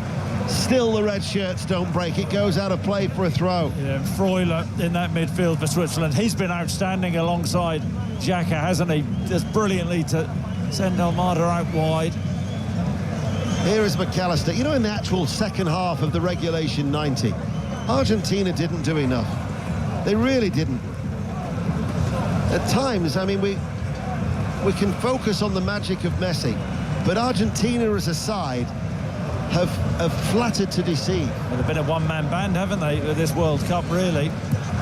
Montiel to Messi once again. Nicks the ball out wide. The referee plays the advantage. They don't want the advantage. Wow. Lisandro Martinez stopped playing and he said to the referee, I want the free kick. Well, Murat Yakin is absolutely furious. Who is refereeing this game? Is it Messi or is it the referee? There seems to be Messi in Argentina. Because you're right, the ball goes out to Martinez and he's saying, we want the free kick, that would favour us. That's ridiculous. It really is. It is. The referee has signalled the advantage. Argentina should play the advantage. I know why. You're less than 30 yards out from goal. Central position, they wanted the free kick for Messi. Yeah. Switzerland will be incensed if this goes in. 2.5 minutes of the first period of extra time remain. It's 1-1 on 5 Live. Yeah, it's not Wilby, the Swiss manager. Absolutely furious with that. And it suits a left footer, doesn't it? Lionel Messi takes 4 steps back, eyeing it up. They've got an Argentinian wall in front of the Swiss wall. He strikes it into the Swiss wall, comes out towards Paredes, passes the ball out wide, still 1-1. Closing stages of extra time. Well, he plays advantage on this occasion, the ref. It was Lisandro Martinez who was caught late by Yashiri, the substitute. Infield to McAllister, turns, Messi, 30 yards out, passes the ball to his left, still in a central area for Argentina.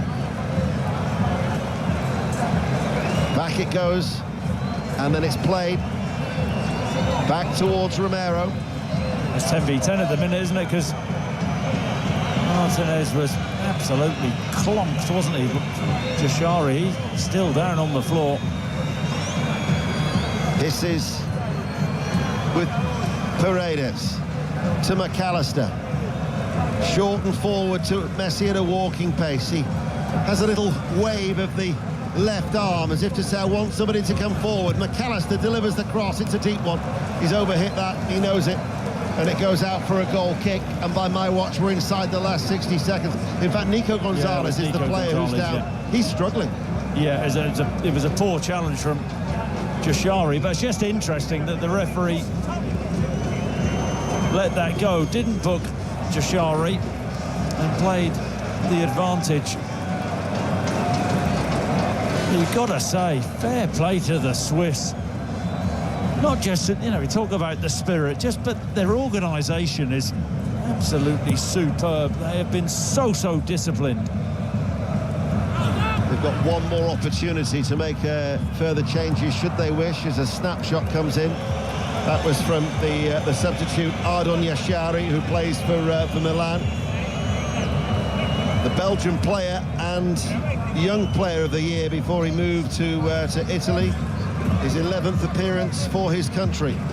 And we've got 1 minute of added time, which we're now into. Messi trundles his way forward, delivers a left-footed cross. Gonzalez with a downward header behind Lautaro Martinez and cleared away. Got up well, didn't he, Gonzalez, to win that header. He's still hobbling. They will not yield. This Swiss side, Paredes, 30 yards out from goal. Murat Yakin watching on. McAllister plays the ball out right. Montiel delivers the cross. Good header out by Xhaka.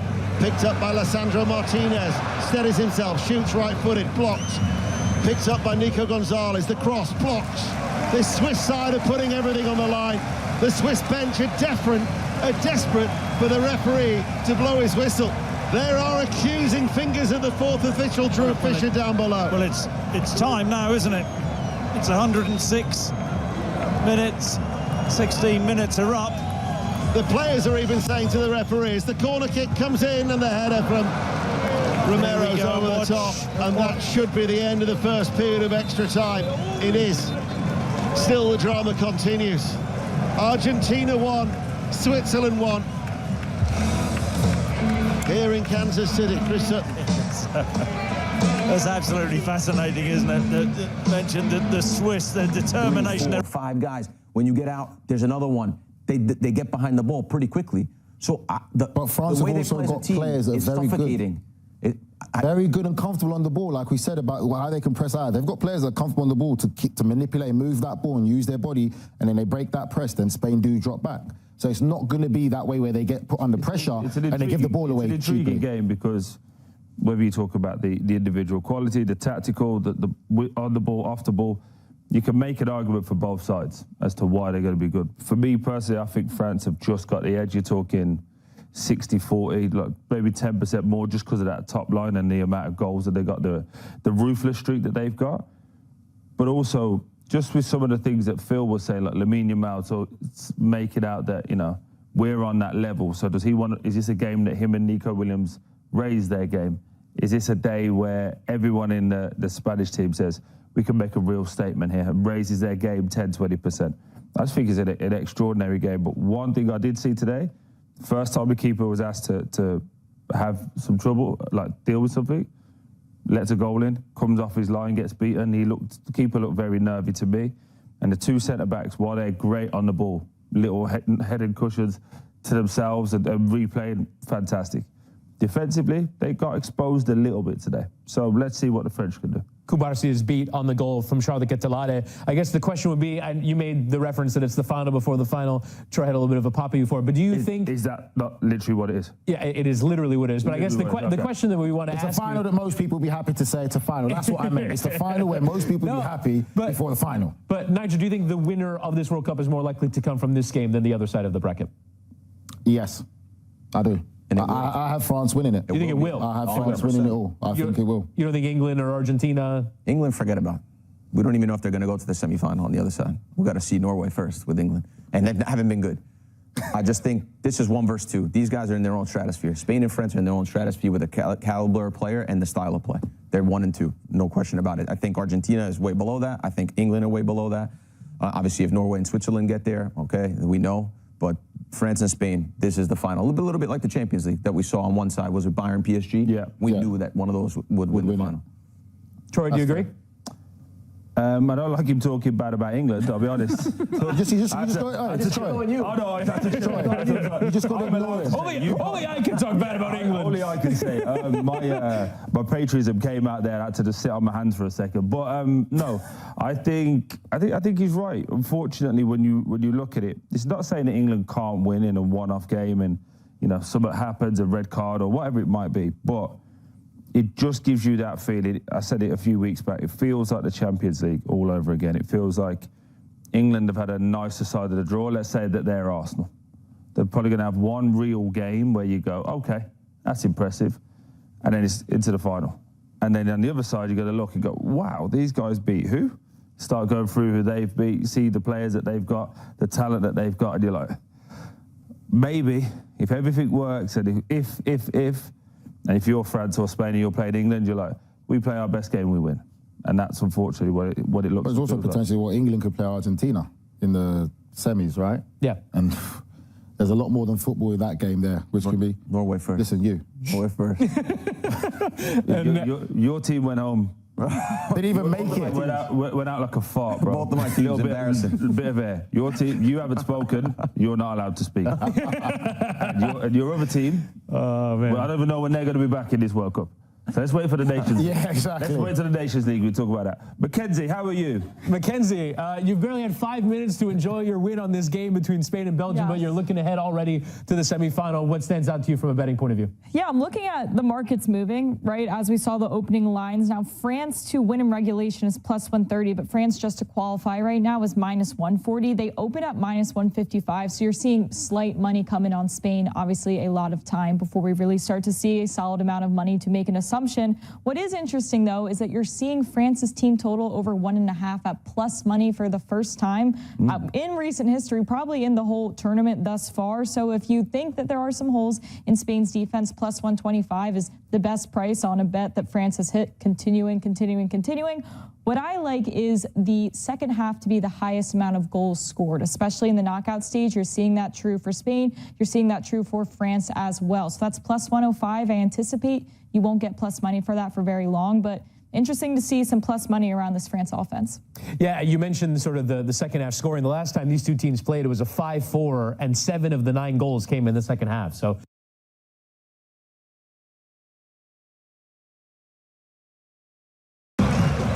because they made the change at half-time in extra time, they're able to make another change, and they're going to do exactly that, Argentina, as Messi still coming forward, his shirt rippling in the breeze here in Kansas City.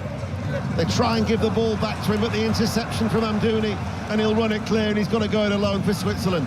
And Amdouni now will go over the halfway line, tries to get some support, and the support comes in the shape. He was surrounded, wasn't he? Amdouni, 4 or 5 Argentinian players. Their recovery run. Widmer got forward in support, but... It was Widmer. Yeah. But they are playing 5 at the back now, aren't they, as they have been for quite a while, Switzerland. Lautaro Martinez is going to pick it up. We're going to see Jose Manuel Lopez coming on as Messi picks it up. Inside, still they don't show him a sight of goal. McAllister will pass it back out wide. Back to the Liverpool man once again, 30 yards out from goal. This is Almada, inching his way forward. Gonzalez to his left, bypasses Almada. Lisandro Martinez. They've been playing in front of Switzerland. Almada, still there's a reluctance to go on the outside. Messi offloads it. Gonzalez passes the ball back. They find Almada along the ground inside the penalty area. Retrieved on that far side by Montiel. They're camped inside the Switzerland half.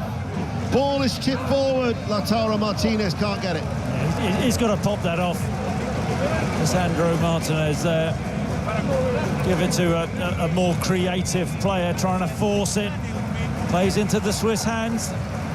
Here comes Flaco, the man that is dubbed Skinny, plays for Palmeiras. He is the first Brazilian-based player in an Argentinian World Cup squad in 20 years, and he's coming on. He's a forward for just his 7th appearance, so he is on, and Paredes is the player who goes off. So they're absolutely loaded now with Almada, Messi, Alvarez, Lopez, Lautaro Martinez, and yet they're struggling to carve out the opportunities. Yeah, and that's the issue. It doesn't matter how many forwards you can get on the pitch. It's about creating that moment. Is it going to be down to Messi again? Almada has looked at the danger. Scaloni is absolutely gone for it. Well, that's it now. There's no more changes. They've used the 6 substitutes. Argentina still being held by the 10 men of Switzerland. Cross comes in. It's a deep one, claimed by Kobel. You've got lucky Vidma did that right wing-back position. Nico Gonzalez has just made a run inside him. Kobel's been a cool customer, though, hasn't he, in the Swiss goal? He's looked handy. 5th season at Borussia Dortmund, took over the number 1 from Jan Sommer in 2024. But of course, Emi Martinez at the other end, and that proud record that he has when it comes to penalties. Well, it's going to be put to the test unless something dramatic happens in the next 9 minutes of extra time here on BBC Radio 5 Live. The Argentinian supporters try and do their bit. Almada runs forward with all the urgency on this left-hand side. Nico Gonzalez now, just in from the touchline. Ball passed out wide.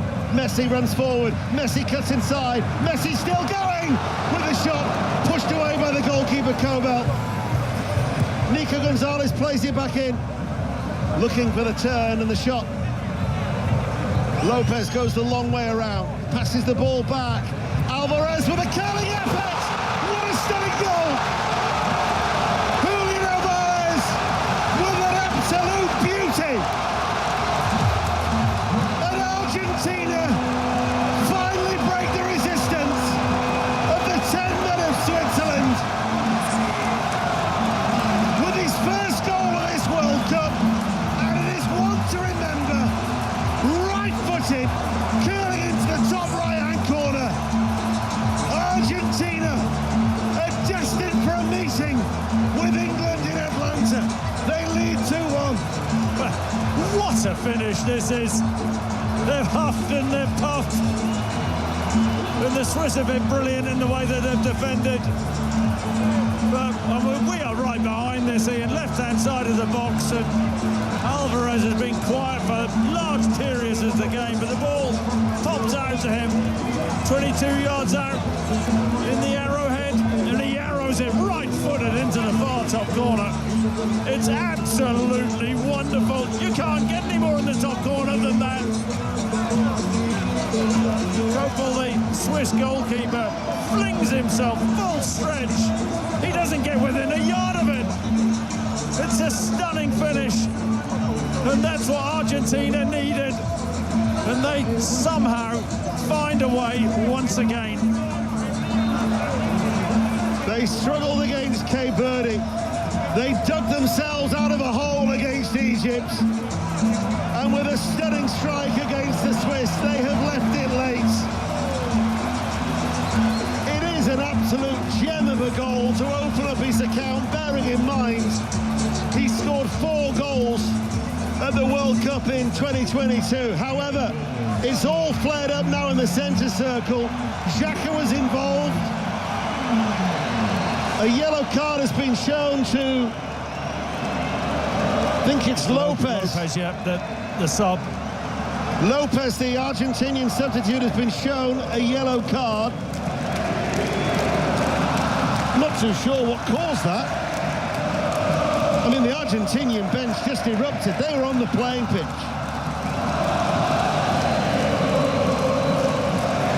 The Swiss are trying to make another sub.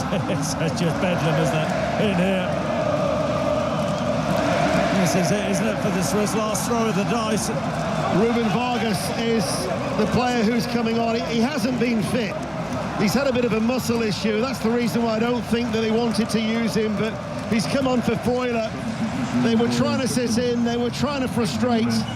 And now Ruben Vargas, the forward, who plays actually for Sevilla in Spain, the quick winger. He's a bit of a favourite, actually, of Murat Yakin. He's going to come in. I mean, they're going to have to throw caution to the wind because they've got 5 minutes remaining. Absolutely, but the Reds aren't dead yet. They'll load bodies forward. Have they got a long throw? Need a bit of urgency, but they've got to gamble, haven't they? Switzerland deliver a cross. Amdouni's underneath it. Couldn't get there. Bouncing ball, edge of the area. Picked up on this near side by Widmer. Xhaka plays it forward, long. Headed on, claimed by Emi Martinez. He came a long way to take that. That was a commanding take. It was. Martinez gets up well and is rolling around on the deck. I mean, I don't know, maybe I'm wrong, but I don't think there's anything greatly wrong with him. Just trying to buy a bit of time as they're coming together with McAllister, but that's not what big, tough goalkeepers do. They should get up and get on with the game. But listen to the noise in here now. The quality of the Alvarez finish. I mean, absolutely breathtaking. I can't remember the last time he actually touched the ball. It looked like it's going to be Almada or Messi who provided a moment of magic. We're just seeing it again on the monitor. It's an incredible finish. It really is. Right-footed, arrowed into the top corner. They must have about 65,000 Argentinian fans inside this stadium. It seems that every single one of them is either waving a white and sky blue scarf around their head, or waving a flag, or even indeed wearing a shirt. I can see some bare-chested supporters in the bottom tier, low down away towards our right-hand side. They have witnessed a special goal that will be taking them to a semi-final. And a first meeting with England since 2005. I'll tell you what, Chris, as well, I am going to watch the reaction of the bench, because words are being exchanged. It is getting fractious. The Swiss bench are not happy with the Portuguese referee, João Pinheiro.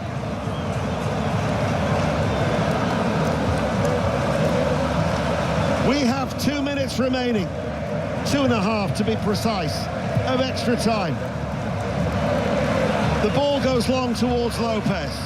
The 10 men of Switzerland trailing have got to try and salvage something here in the closing stages. Yashari runs forward. He was impeded. He was fouled, and then McAllister kicks the ball long. Well, yeah, there should be a booking there for McAllister, but I mean, that's amateur hour from Lopez, who just pulls the Swiss player down. And here's Xhaka, where he saw his delivery earlier from this sort of range, and he was right on point. Can the Swiss do the unthinkable? Well, Cape Verde twice came from behind. Egypt were 2-0 ahead as the free kick is played in low, takes a deflection, cleared by Alvarez, the potential match winner. He's struggling to run. I'm not too sure whether he's got a tight hamstring or whether it's cramp, but he certainly didn't want to break ranks. It's cramp as Koval plays it downfield. Lisandro Martinez tries to get there. Gonzalez, who bites it off his chest. Poked away by McAllister. Now the break is on. And Messi running forward. Messi enters the area. Messi has the shot. He's looking to continue his record-breaking run of scoring for what would be a 10th successive game at a World Cup. He wins a corner, and the adulation as his name reverberates around the stadium here in Kansas City. Messi, Messi. They lead 2-1 Argentina. They've got a corner and 60 seconds remain. And the corner's taken short. They're right where they want to be, although Messi can't get himself back onside. Well, this is it for the Swiss, isn't it? They've got to find a way of getting the ball into the Argentina box. Clock running down. 2 balls on the pitch. Akanji's gone forward into that centre-forward role. Just knockdown football. As expected, Switzerland was stubborn. Argentina have struggled. Embolo game changer when he was sent off in the 72nd minute. But Argentina are close. 4 minutes of added time in the second period of extra time on 5 Live. Koval, the goalkeeper, goes long. Towering header out by Otamendi. Cross swinging from the left-hand side. Vidna tries to get it. Couldn't get there. Nico Gonzalez will clear it downfield. Still Switzerland. Do they have the energy? Do they have the resolve? As Xhaka tries to get past Alvarez. Alvarez has done well. Break is on for Argentina. Lautaro Martinez touches the ball. This is Almada. Messi is available if he can find him. Almada tries to go it alone. The rebound from Lautaro Martinez. There's no way back now. Lautaro Martinez with the winning goal at Argentina. 3-1 against Switzerland. The players drop to their knees. The defending champions have cleared another hurdle. They will meet England in Atlanta. I've got to say, the scoreline is extremely harsh on Switzerland, who once again fail at the quarter-final hurdle. Yeah, you're right, the Swiss haven't deserved this. It's been ugly, Argentina, but in this World Cup, they have just found a way. They just keep going and going. I mean, it gets so lucky. Goes past Yashari and takes a heavy touch. Koval, the goalkeeper, saves it. And then Lautaro Martinez just composes himself when he's 12 yards out. Far side of the goal to hit, and he tucks it away. It was over anyway. But Argentina against England in Atlanta. How good is that? How mouth-watering is that for a tie? But they have been pushed all the way by this gutsy Swiss team. I do wonder what Messi's thinking if Almada could have found him, because Messi was in on goal. Yeah, absolutely. We would have got a dressing down, wouldn't he, Almada, had that not ended in a goal. So his record-breaking run of scoring in 9 successive World Cup matches is going to come to an end. But you can feel the relief here in Kansas City. Switzerland have given it absolutely everything. And still the battling, but there was a foul there from the substitute. I mean, the Swiss bench are so angry with the officiating and running down the touchline, having a pop at the assistant for that decision. They feel hard done by the Swiss. Just listen to the noise here in Kansas City. In fact, the substitutes are actually joining in with the supporters. They're singing the songs. The unused substitutes are clapping along with the supporters. They're pumping the fists in unison. It is an Argentinian loving here in the Midwest of America. Well, a love story in Kansas City. Me and Dennis, that's what it is. And here is the wizard, not the Wizard of Oz, but the Wizard of Argentina in Messi. Well, the little chief. You will know when the Portuguese referee blows his whistle, because the defending champions have cleared another hurdle. They have toiled, they have struggled, but they have found yet another way. England awaits in Atlanta, a first meeting in 21 years. And what a mouth-watering semi-final lineup we have for you on 5 Live. The 4 heavyweights in Dallas,